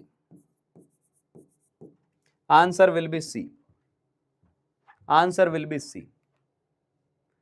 vapour density of methane gas, ये तो बता दो यार, ये तो बताएंगे, दौड़ दौड़ के बताएंगे। ये बता दो एक बार क्या आएगा, ये तुम क्या बताओगे, मैं लिख के खत्म करता हूं यार, क्या फर्जी सवाल है। मीथेन का मोलर मास डिवाइडेड बाय 2, 16/2, 8 आएगा, खत्म। ये क्या बताओगे तुम, ये बता के फालतू में और सोचेंगे हमने एक सवाल कर लिया, कोई सवाल है क्या यार।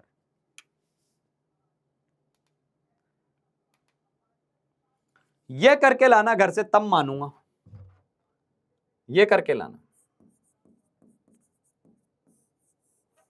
घर से करके लाना इस सवाल को। उसने क्या बोला, एक फॉइल यूज करते हैं, एंटी माइक्रोबियल फॉइल, उसकी डायमेंशन दी हुई है, देखो लेंथ दी हुई है, विड्थ दी हुई है और थिकनेस दी हुई है, तो तुम्हें वॉल्यूम मिल जाएगा, वॉल्यूम मिल जाएगा, ठीक है। फिर उसकी डेंसिटी दी हुई है तो मास मिल जाएगा, और फिर नंबर ऑफ सिल्वर एटम उसमें पूछे, तरीके से करके लाना, तब मानूंगा, ठीक है। चलो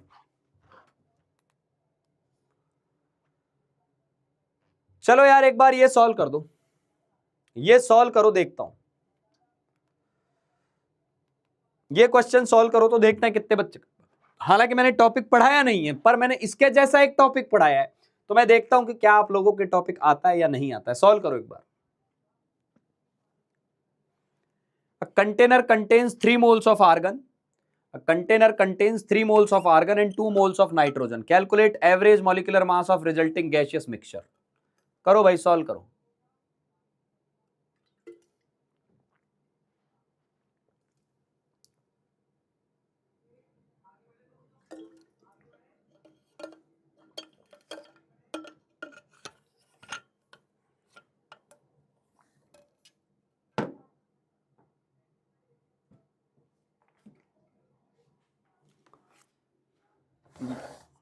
ब्लॉक करो इस बच्चे को जो कंटिन्यूस बी बी बी लिखे जा रहा है।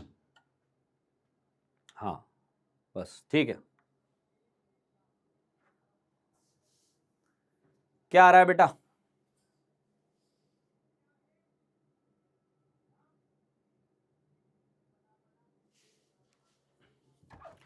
डिसेबल कर दो पब्लिक चैट।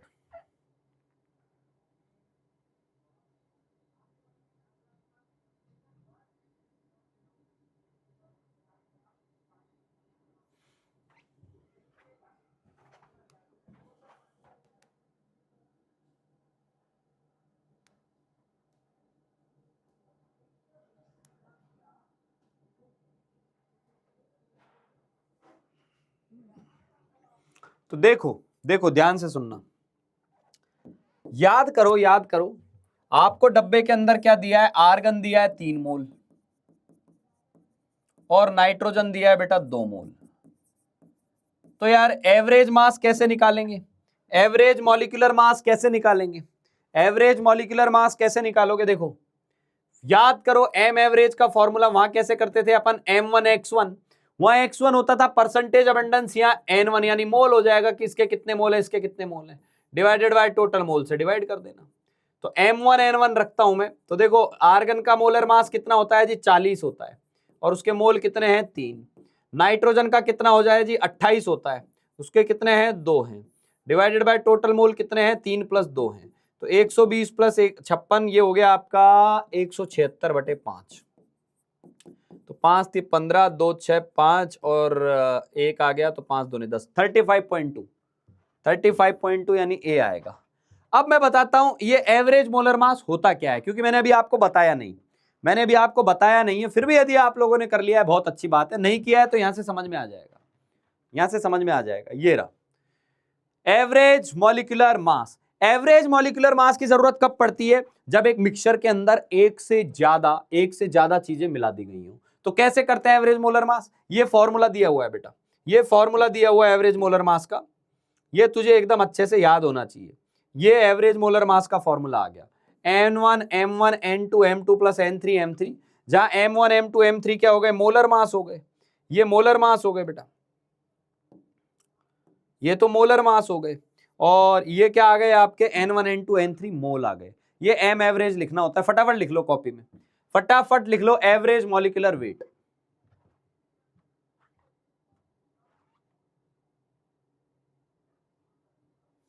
अरे बेटा वहां याद कर, वहां परसेंटेज अबंडेंस दी होती थी, परसेंटेज अबंडेंस दी होती थी तो परसेंटेज 100 होती है। अब यहां मोल दिए हुए हैं तो फॉर्मूला ही लिख दिया ना मैंने, एम एवरेज का फॉर्मूला। देख या तो मतलब परसेंटेज होती तो नीचे 100 लिखते, और मोल दिए हुए हैं तो फिर आप क्या करोगे? मोल लिख दो। मोल दिए हैं तो मोल लिखो। समझ में आ गई बात? मोल दिए हैं तो मोल लिखो इस तरीके से।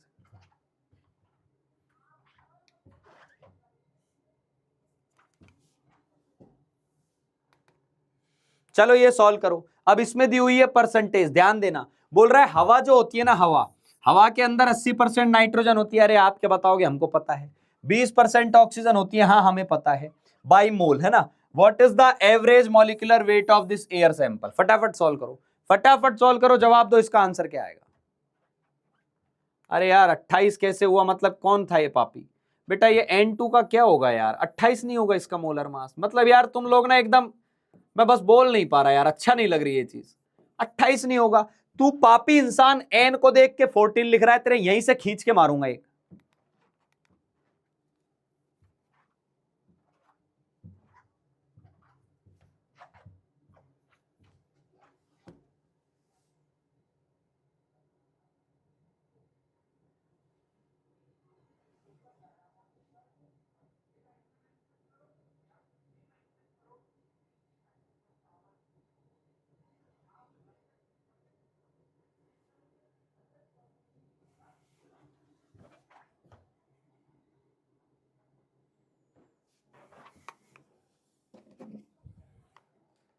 ये स्पैमर को अभी हटवाता हूं यार, अभी हटवाता हूं मैं।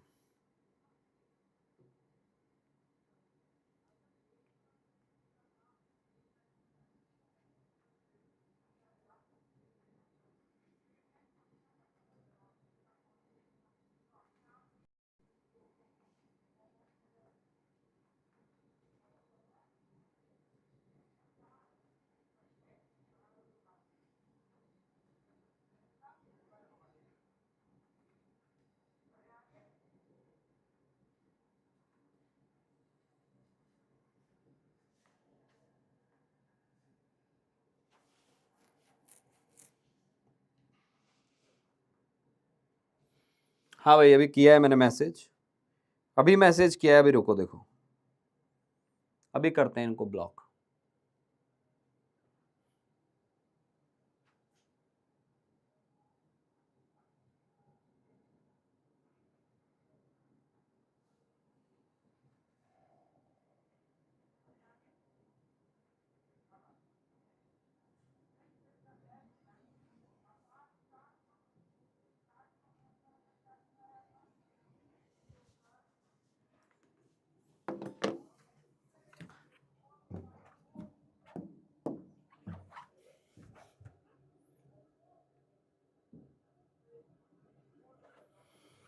क्या आएगा देखो बेटा, आपके पास M1 क्या दिया हुआ है, नाइट्रोजन का मास दिया हुआ है 28 होता है। इसको मत देख लेना, ये N का है, यहाँ N2 है, और इसके मोल कितने दिए हुए, एक तरीके से X1 कितना दिया है, 80% दिया है, ठीक है। M2 कितना दिया है बेटा, M2 जो होगा वो होगा O2 32, और X2 क्या आ गया 20। तो M एवरेज क्या आ जाएगा बेटा, M1 X1 यानी 28 into 80 plus 32 into 20 divided by 80 plus 20। तो ये क्या आ जाएगा, ये आएगा आपका 2240 प्लस 640 डिवाइडेड बाय 100, तो 2880 डिवाइडेड बाय 100 यानी 28.8, 28.8 बी फॉर बॉम्बे। चलो जी, अब ये सवाल वापस, अब तो आप कर ही लेंगे इसको, ये सवाल घर से करके लाना है, ये घर से करके लाना है, होमवर्क हो गया तेरा ये, ठीक है। चलिए आगे बढ़ते हैं, आगे बढ़ते हैं। अब पढ़ते हैं बेटा introduction to percentage composition. Introduction to percentage composition, पहले एक एक चीज को समझेंगे, एक एक बात को समझेंगे, परसेंटेज कॉम्पोजिशन क्या होता है। अब आपके स्कूल वाले जो भी चैप्टर की जो चीजें आती हैं वो सब एकदम यहां से कवर अप होना चालू हो जाएंगी। मोल कॉन्सेप्ट अब रियल वाला चालू हो गया है, बेसिक्स खत्म हो गए हैं, और अब से जो है स्पीड चीजें फटाफट पकड़ेंगे यदि आपके बेसिक्स अच्छे हैं तो। परसेंटेज कॉम्पोजिशन पढ़ेंगे, परसेंटेज कॉम्पोजिशन। कॉम्पोजिशन का क्या मतलब है, पहली बात तो कॉम्पोजिशन का मतलब क्या है, कॉम्पोजिशन का मतलब है कोई कंपाउंड किन किन चीजों से मिलकर बना हुआ है। कॉम्पोजिशन का मतलब है किससे मिलकर बना हुआ है ना। कॉम्पोजिशन का मतलब है कौन सी चीजें मिलकर बना रही है, constituent parts, constituent parts of compound, यानी किन चीजों से मिलकर बना है, किन से मिलकर बना है, मिलकर बना है, ठीक है बेटा। और जिनसे मिलकर बना है उनका परसेंटेज क्या क्या है, क्लियर। तो परसेंटेज की एक बात सुन, तेरे को इतना तो पता ही होगा परसेंटेज कैसे निकालते हैं। जैसे फॉर एग्जांपल मैंने तेरे को बोला बेटा, मैंने तेरे को बोला फटाफट बताना, मेरी बात का जवाब देना, बस इतनी सिंपल सी बात पूछूंगा।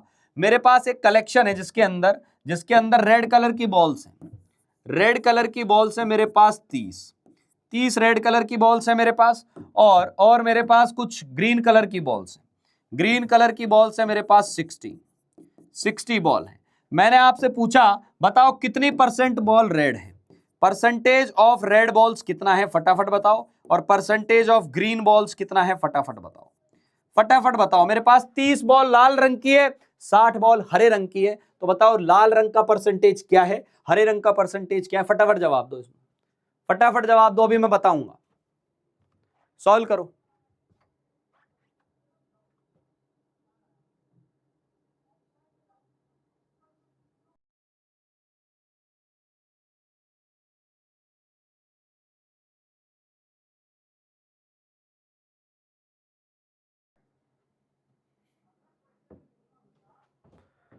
बेटा चैट बस दो 5 मिनट का टाइम दे दे, परमानेंट बैन कर रहा हूं मैं इसको, ये कोर्स के लिए भागता फिरेगी, अभी ये फिरेगा जो भी है, जो भी है ये। हाँ 2 मिनट रुक जा बस।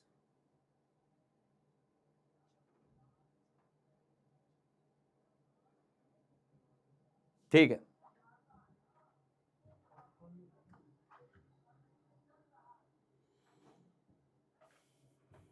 अब आप बोल रहे हो 30%, 60%, बेटा आपकी परसेंटेज का एक तरीका बताता हूं, जो भी परसेंटेज आ रही है उनका सम निकाल लो, वो 100 होना चाहिए पहली बात तो, ठीक है। तो यहां परसेंटेज रेड कितना आया आपके पास, परसेंटेज रेड कितना आया, परसेंटेज रेड आया आपके पास, परसेंटेज रेड आया, तो हम क्या बोलेंगे, red upon total, red divided by total value कितनी है इंटू 100 करोगे, ऐसे ही तो परसेंटेज निकालेंगे।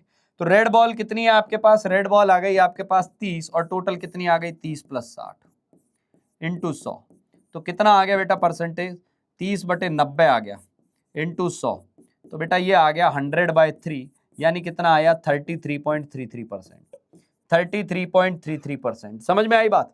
दूसरा मैंने बोला परसेंटेज ग्रीन कितना आएगा, तो या तो सीधा 100 में से घटा दो, 100 में से इसको घटाओगे तो 66.66 आएगा, या आप सीधे निकाल लो ग्रीन कितनी है 60 और टोटल कितनी है सर 90, ये कितना आ जाएगा 60/90 इंटू 100, तो ये आ जाएगा बेटा 2/3 इंटू 100, 200/3 यानी 66.67%, ये आया, ये आया। ये सभी को पता होगा परसेंटेज कैसे निकालते हैं, तो बहुत बेसिक सी बात है, very basic thing is percentage, ठीक है। अब मान ले, अब मैं क्या कर रहा हूं, परसेंटेज कॉम्पोजिशन के हमने 2 हिस्से किए, परसेंटेज कॉम्पोजिशन के यहां हम 2 हिस्से करते हैं, परसेंटेज कॉम्पोजिशन के 2 हिस्से करते हैं, चीजों को समझना बेटा बहुत आसान है, मुश्किल कुछ भी नहीं है। कौन से 2 हिस्से करते हैं, एक तो हम लिखते हैं परसेंटेज बाय मास, एक तो हम लिखते हैं परसेंटेज बाय मास, और एक लिखते हैं percentage by mole, percentage by mole, समझना बेटा बातों को, percentage by mole. Percentage by mass का मतलब क्या है, जब आप परसेंटेज बाय मास की बात कर रहे हो, मान लो मेरे पास मान लो ए बी सी मिलकर कुछ है, ए का कुछ मास है, बी का कुछ मास है, सी का कुछ मास है, तो मैं क्या करूंगा, परसेंटेज बाय मास मेरे को निकालना हो, तो परसेंटेज बाय मास के लिए मैं क्या करूंगा बेटा, mass of A component, mass of A component divided by total mass into 100, divided by total mass into 100, ये करूंगा। यानी मास का परसेंटेज पूछा तो मैंने ऊपर भी मास लिया, नीचे भी मास लिया, लेकिन मान लो मेरे से मोल पूछता कि परसेंटेज बाय मोल निकालो, तो जिसका भी परसेंटेज बाय मोल पूछेगा उसका मोल लिखूंगा ऊपर, mole of component, mole of component divided by total moles into 100। क्या ये वाली बात समझ में आई, क्या ये वाली बात समझ में आई बेटा, परसेंटेज बाय मास पूछे तो ऊपर जिसका परसेंटेज पूछा है उसका मास, और नीचे टोटल मास, सिंपल सी बात है। परसेंटेज बाय मोल पूछ ले तो ऊपर जिसका मोल पूछा है उसके मोल डिवाइडेड बाय नीचे टोटल मोल्स, इंटू 100 करना है, इंटू 100 करना है, गॉट इट।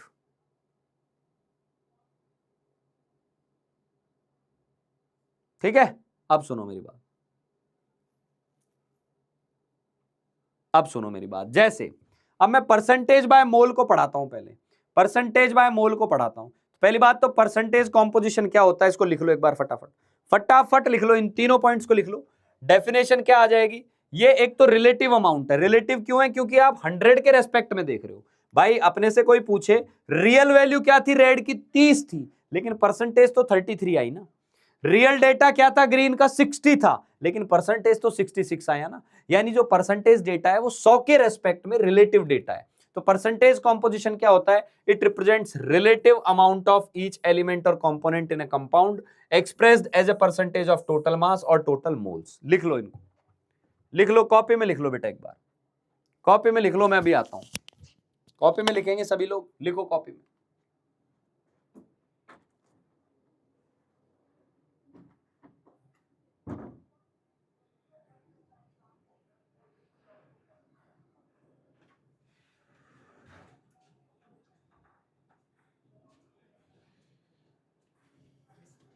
किसने बोला ये अभी हट जाएगी?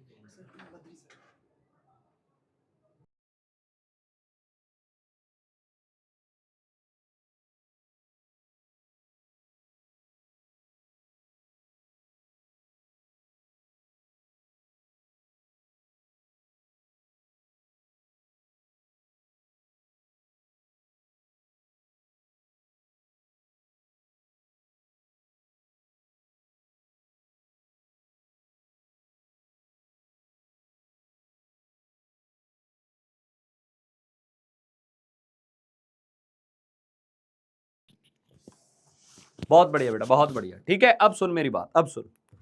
जैसे परसेंटेज की बात करें, जैसे परसेंटेज की बात करें, तो ये बता रहा हूं मैं अभी तेरे को, ये बता रहा हूं, इसको लिखेगा, सभी लोग लिखिएगा। जैसे परसेंटेज की बात करें बेटा,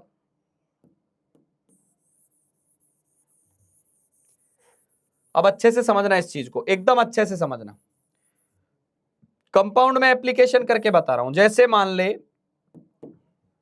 हाँ, तो मास परसेंटेज क्या होता है ये मैं आपको लिखा ही चुका हूं। मास परसेंटेज क्या होता है ये मैं आपको पहले ही बोल चुका हूं। ये लिखने की वापस जरूरत नहीं है, एक बार अपन लिख चुके हैं। ये फॉर्मूला लिखने की तेरे को जरूरत नहीं है, अब तू बात समझ। मान ले बेटा, मैंने तेरे को बोला कैल्शियम कार्बोनेट, देखना ध्यान से सुनना, मैंने लिया कैल्शियम कार्बोनेट, ठीक है। हमें पता है इसके अंदर कैल्शियम का मास कितना है, कार्बन का कितना है, ऑक्सीजन का कितना है, आपको पता है। आप एक काम करो बस मेरे लिए यार, एक काम कर दो, इसमें परसेंटेज ऑफ कैल्शियम निकाल दो, बाई मास कितना है, percentage of calcium by mass कितना है, कार्बन बाय मास कितना है, और ऑक्सीजन का परसेंटेज बाय मास कितना है, फटाफट करो। उसके लिए क्या करना है तुझे, सबका इंडिविजुअल का मास पता होना चाहिए और टोटल मास पता होना चाहिए। सॉल्व कर जवाब दे, सॉल्व कर जवाब दे बेटा।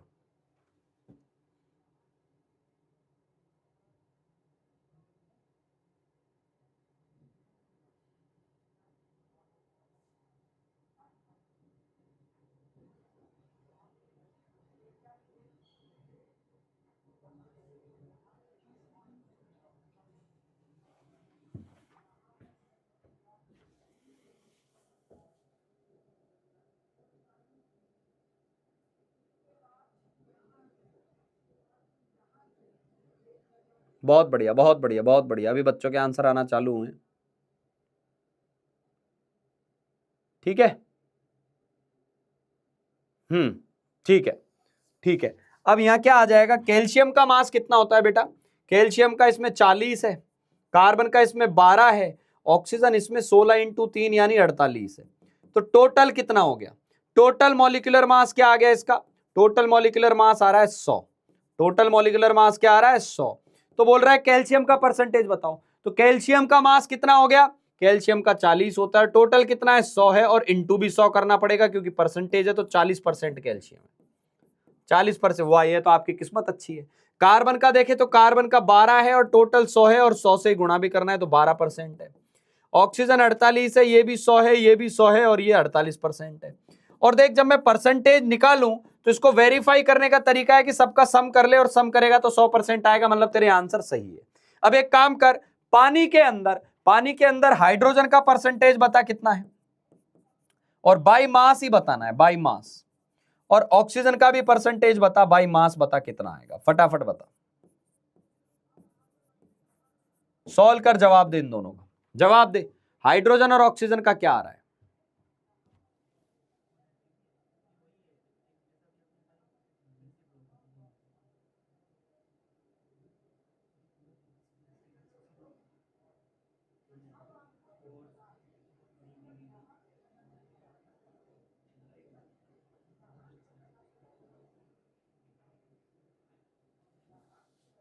आया कुछ पानी में बताओ, हाइड्रोजन ऑक्सीजन का केस।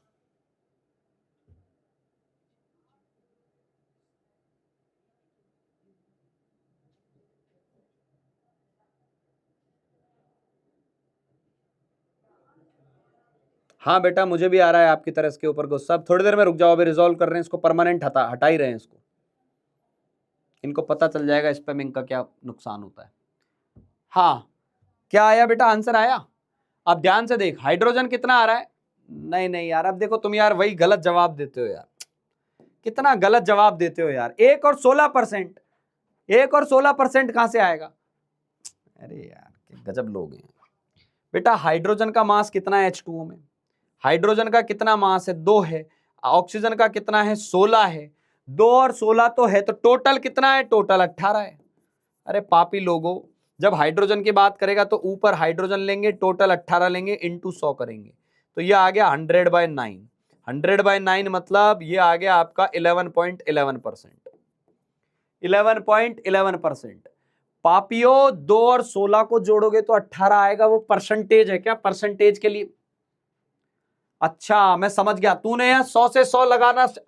अरे भाई इसकी टोटल वैल्यू भी 100 थी, इसकी टोटल वैल्यू भी 100 थी, और इसको गुणा भी 100 से करना था, इसलिए ऐसा हुआ। यहां थोड़ी ना 100 है, अब टोटल तो 18 है।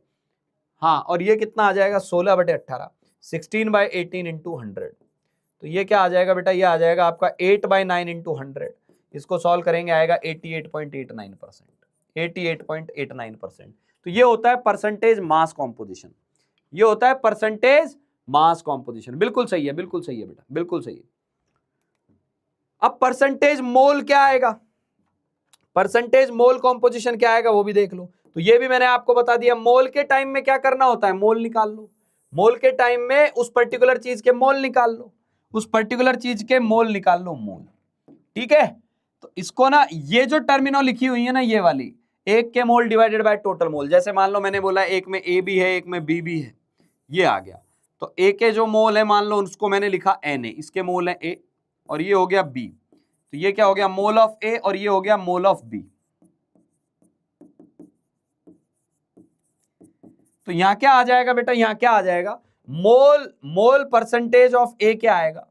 मोल परसेंटेज ऑफ ए क्या आएगा? मोल परसेंटेज ऑफ ए आएगा, मोल परसेंटेज ऑफ ए आएगा ए के मोल divided by total mole into 100, into 100। तो बेटा इस चीज को क्या बोलते हैं? इस पर्टिकुलर को, इसको बोलते हैं मोल फ्रैक्शन। जैसे इसको क्या बोल सकते थे हम? इसको क्या बोल सकते थे? Mass fraction.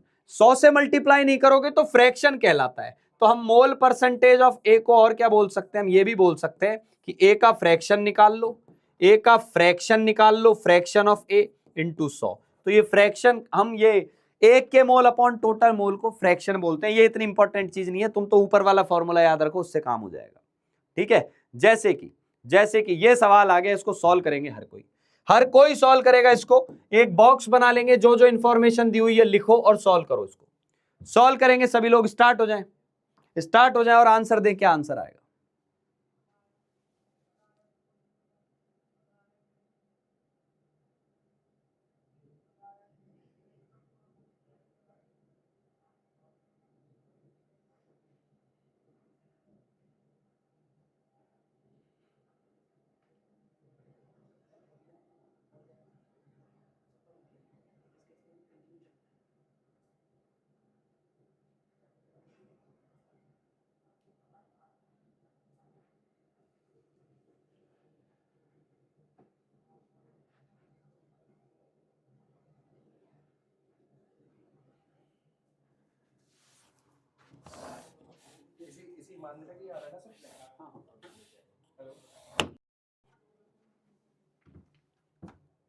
हाँ बेटा, तो इसमें क्या करना है? अब इसमें क्या करना है?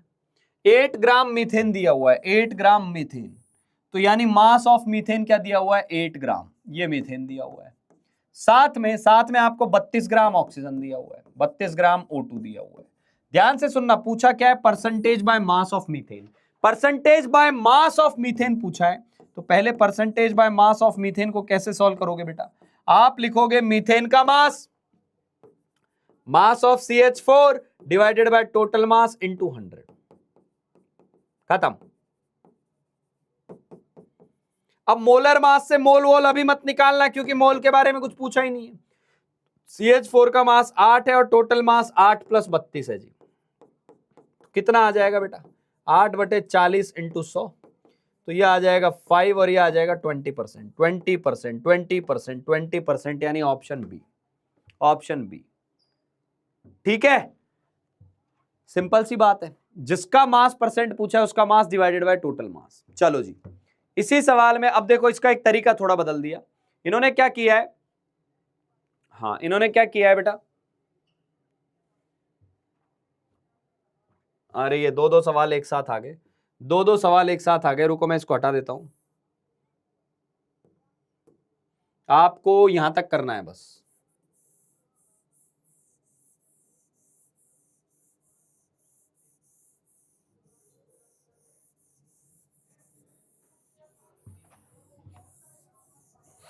सॉल्व करो बेटा क्या आ रहा है। ये सवाल सॉल्व करेगा, ये सवाल सॉल्व करना, और ध्यान देना आपको मास दिया है लेकिन परसेंटेज मोल का पूछा है, मास देके परसेंटेज जो पूछा है वो मोल का पूछा है, मोल का। सॉल्व करो।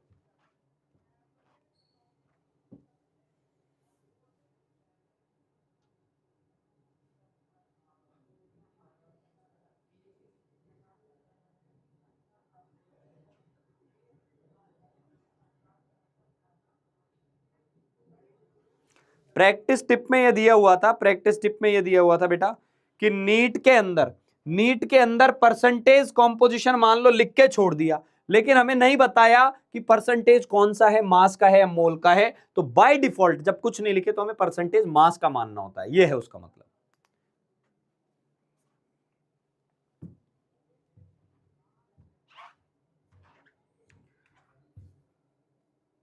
अब देखो ध्यान से देखो, अब यहां क्या करना है आपको,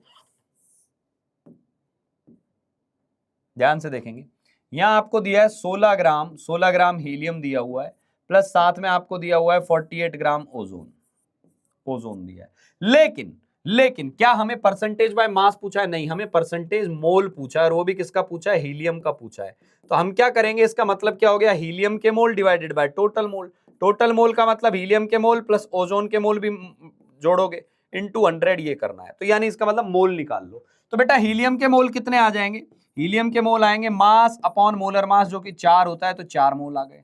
और ओजोन के मोल कितने आ जाएंगे? ओजोन के मोल आएंगे 48, और ओजोन का मोलर मास भी 48, तो ये 1 मोल आ गया, 1 मोल आ गया। तो यहाँ क्या आ जाएगा, ये हीलियम के मोल आए 4 और ये आए 4 प्लस 1 इंटू 100। शाबाश बेटा, कई बच्चों का आंसर आ गया 4/5 इंटू 100, तो ये आ गया आपके पास 80%, 80% आ जाएगा, 80% आ जाएगा, डी आ जाएगा जी, बिल्कुल सही है, जो डी लिख रहे हैं उनका सही है। चलो ये घर से कर लेना आप, ये मैं आपको होमवर्क में दे रहा हूं, ये करके आना है, ये होमवर्क में रहेगा ये वाला क्वेश्चन, ये करके आना है सभी को। ध्यान देना, इसके अंदर उसने बोला है 80% SO2 है बाई मास। जब भी इस तरीके का सवाल दे दे, सपोज टोटल मास 100 ग्राम है, हिंट भी दे दिया मैंने, सपोज टोटल मास 100 ग्राम है, क्योंकि जब भी मान लो आपको बोल दिया कि आपके पास 20% ग्रीन बॉल है, तो ऑब्वियस सी बात है कि हम 100 बॉल मान लेंगे, 20 ग्रीन है तो 80 लाल होंगी, रेड होंगी। क्लियर? यस। चलो अगला, ये भी करना, ये भी होमवर्क में जाएगा, होमवर्क में जाएगा, होमवर्क में जाएगा। ठीक है, अब ये वाला सवाल समझाता हूं आप लोगों को, ये वाला मैं सवाल समझाता हूं। इन्होंने क्या बोला, एक एंजाइम है, हमें नहीं पता उसका मॉलिक्यूलर फॉर्मूला क्या है, लेकिन उस मॉलिक्यूलर फॉर्मूला के अंदर मैग्नीशियम भी और मैग्नीशियम का परसेंटेज दिया हुआ है। यानी वो बोल रहा है कि हमें नहीं पता ये किन किन से मिलकर बना है, ए क्या है इसमें, बी क्या है, सी क्या है, नहीं पता हमें, लेकिन हमें पता है उसके अंदर मैग्नीशियम भी है। एक एटम पकड़ में आ गया, उसके अंदर एक एटम पकड़ में आ गया, केवल एक मैग्नीशियम भी है, और बोल रहा है मैग्नीशियम का परसेंटेज हमने डिटेक्ट किया, तो परसेंटेज मैग्नीशियम का ये आ रहा है। तो बताओ इसका पूरे का मिनिमम मॉलिक्यूलर मास क्या होगा, मिनिमम। अब एक बात सोच बेटा, मैग्नीशियम कम से कम एक एटम तो होगा, ज्यादा से ज्यादा 2 भी हो सकता है, 3 भी हो सकता है, 4 भी, ज्यादा तो कितने भी हो सकते हैं, लेकिन मिनिमम एटम कितना होगा, मिनिमम एटम 1 होगा। तो जब भी वो बोले मिनिमम मॉलिक्यूलर मास कैलकुलेट करो, तो आपको क्या करना है, आपको क्या करना है, फॉर मिनिमम मॉलिक्यूलर वेट, ये ज्ञान की बात है बेटा, for minimum molecular weight, for minimum molecular mass, minimum molecular mass, for minimum molecular mass, always consider given atom 1, always consider number of given atom 1, number of given atom 1। यानी आपको क्या मान के चलना है, क्योंकि कम से कम पूछा है ना उसने, मिनिमम बोला है, मिनिमम मास बताओ, यानी मैग्नीशियम को क्या मान के चलोगे, कम से कम एक एटम तो मैग्नीशियम का वहां पर है। क्लियर, एक एटम मैग्नीशियम का है, तो यानी आपने क्या मान लिया, नंबर ऑफ एटम मैग्नीशियम का आ गया 1। Number of atom of magnesium कितना आ गया बेटा, 1 आ गया, 1 आ गया 1। तो मास क्या आ जाएगा मैग्नीशियम का, मास ऑफ मैग्नीशियम आपके पास 24 आ गया, क्योंकि एक का मास 24 होता है। और मॉलिक्यूल का मास क्या है हमें नहीं पता, लेकिन हमें परसेंटेज पता है मैग्नीशियम की कितनी है, परसेंटेज ऑफ मैग्नीशियम जो है वो 0.4% है। तो आप क्या फॉर्मूला लगा देंगे यहाँ, परसेंटेज ऑफ मैग्नीशियम क्या आएगा भाई, परसेंटेज ऑफ मैग्नीशियम आएगा mass of magnesium divided by total mass, total into 100। तो हम क्या करेंगे, परसेंटेज 0.4 है और मैग्नीशियम का मास एक का 24 होता है, तो टोटल हमें नहीं पता क्या आया, इनटू 100 कर दिया। यहां से बेटा टोटल की वैल्यू जब सॉल्व करोगे तो ये क्या आ जाएगा, 24 अपॉन 0.4 इंटू 100। तो ये वैल्यू सॉल्व करोगे तो ये 0 आ जाएगा, 6000 आ जाएगा, ये 6000 आ जाएगा। तो मिनिमम मॉलिक्यूलर मास की कंडीशन, मिनिमम मॉलिक्यूलर मास की कंडीशन है, जो भी एटम की चर्चा करे उसको एक मान लो। जैसे जैसे ये वाला घर से करना, अब आप घर से करना ये वाली चीज कि एक थायराइड का हार्मोन है, उसके अंदर आयोडीन ए इतना है, मिनिमम मॉलिक्यूलर मास बताओ। तो आयोडीन का मिनिमम कितना एटम मान लेना, एक तो होगा ही होगा, एक से ज्यादा होगा तो फिर मास तो बढ़ता ही चला जाएगा, पर उसने तो मिनिमम पूछा है ना, एक होगा ही होगा, और एक का मास 127 होता है, ध्यान रखना, सॉल्व करना इसको। ये क्वेश्चन भी आपको घर से करना है बेटा, ये भी घर से करना है। अच्छे सवाल हैं सारे, बहुत बढ़िया क्वेश्चन है ये, ठीक है, ये भी घर से करना है,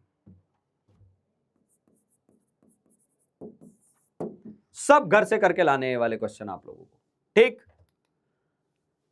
फिर हम पढ़ेंगे molecular formula and empirical formula. Molecular formula and empirical formula क्या हुआ, molecular formula and empirical formula. तो मैं आज की क्लास में आज यहीं विराम करता हूं, है ना, अपन चैट पढ़ नहीं पा रहे आप लोगों की, तो आज की क्लास को मैं यहीं समाप्त करता हूं, और बाकी बातें जो है बेटा अगली क्लास में होगी। आज के लिए इनफ है, वैसे भी कल से हम पढ़ेंगे मॉलिक्यूलर फॉर्मूला क्या होता है, एम्पिरिकल फॉर्मूला क्या होता है, और परसेंटेज कॉम्पोजिशन से इनका क्या रिश्ता है। आज जो पढ़ा है वो काम की चीज है, इनको अच्छे से शॉर्ट नोट्स बनाना चालू कर दो। मोल धुरंधर स्टाइल में चालू हो गया है, तो आप लोग शॉर्ट नोट्स बना लो, फॉर्मूला शीट्स इनकी बना लो, और जो होमवर्क मैंने दिया है वो पूरा करके आना है। अब होमवर्क और सुन लो, होमवर्क और सुन लो, आज का होमवर्क और सुन लो। एक तो आज आपको जो डीपीपी करनी है वो है डीपीपी नंबर 7, डीपीपी नंबर 7। इसके अलावा क्लास वर्क के क्वेश्चन करने हैं आपको, दैट्स इट। रिवाइज करो भाई, अच्छे से रिवीजन करते रहो, क्योंकि अगला जो पेपर होगा आप लोगों का, अगला जो पेपर होगा वो होगा नेक्स्ट संडे को, और नेक्स्ट संडे को जो पेपर होगा उसमें मोल भर भर के आएगा। तो रिवाइज करके रखो ताकि नंबर अच्छे आए। बाकी आप जुड़े रहिए, पढ़ाई करते रहिए, stay connected with us, take care, love you all, bye bye, good night.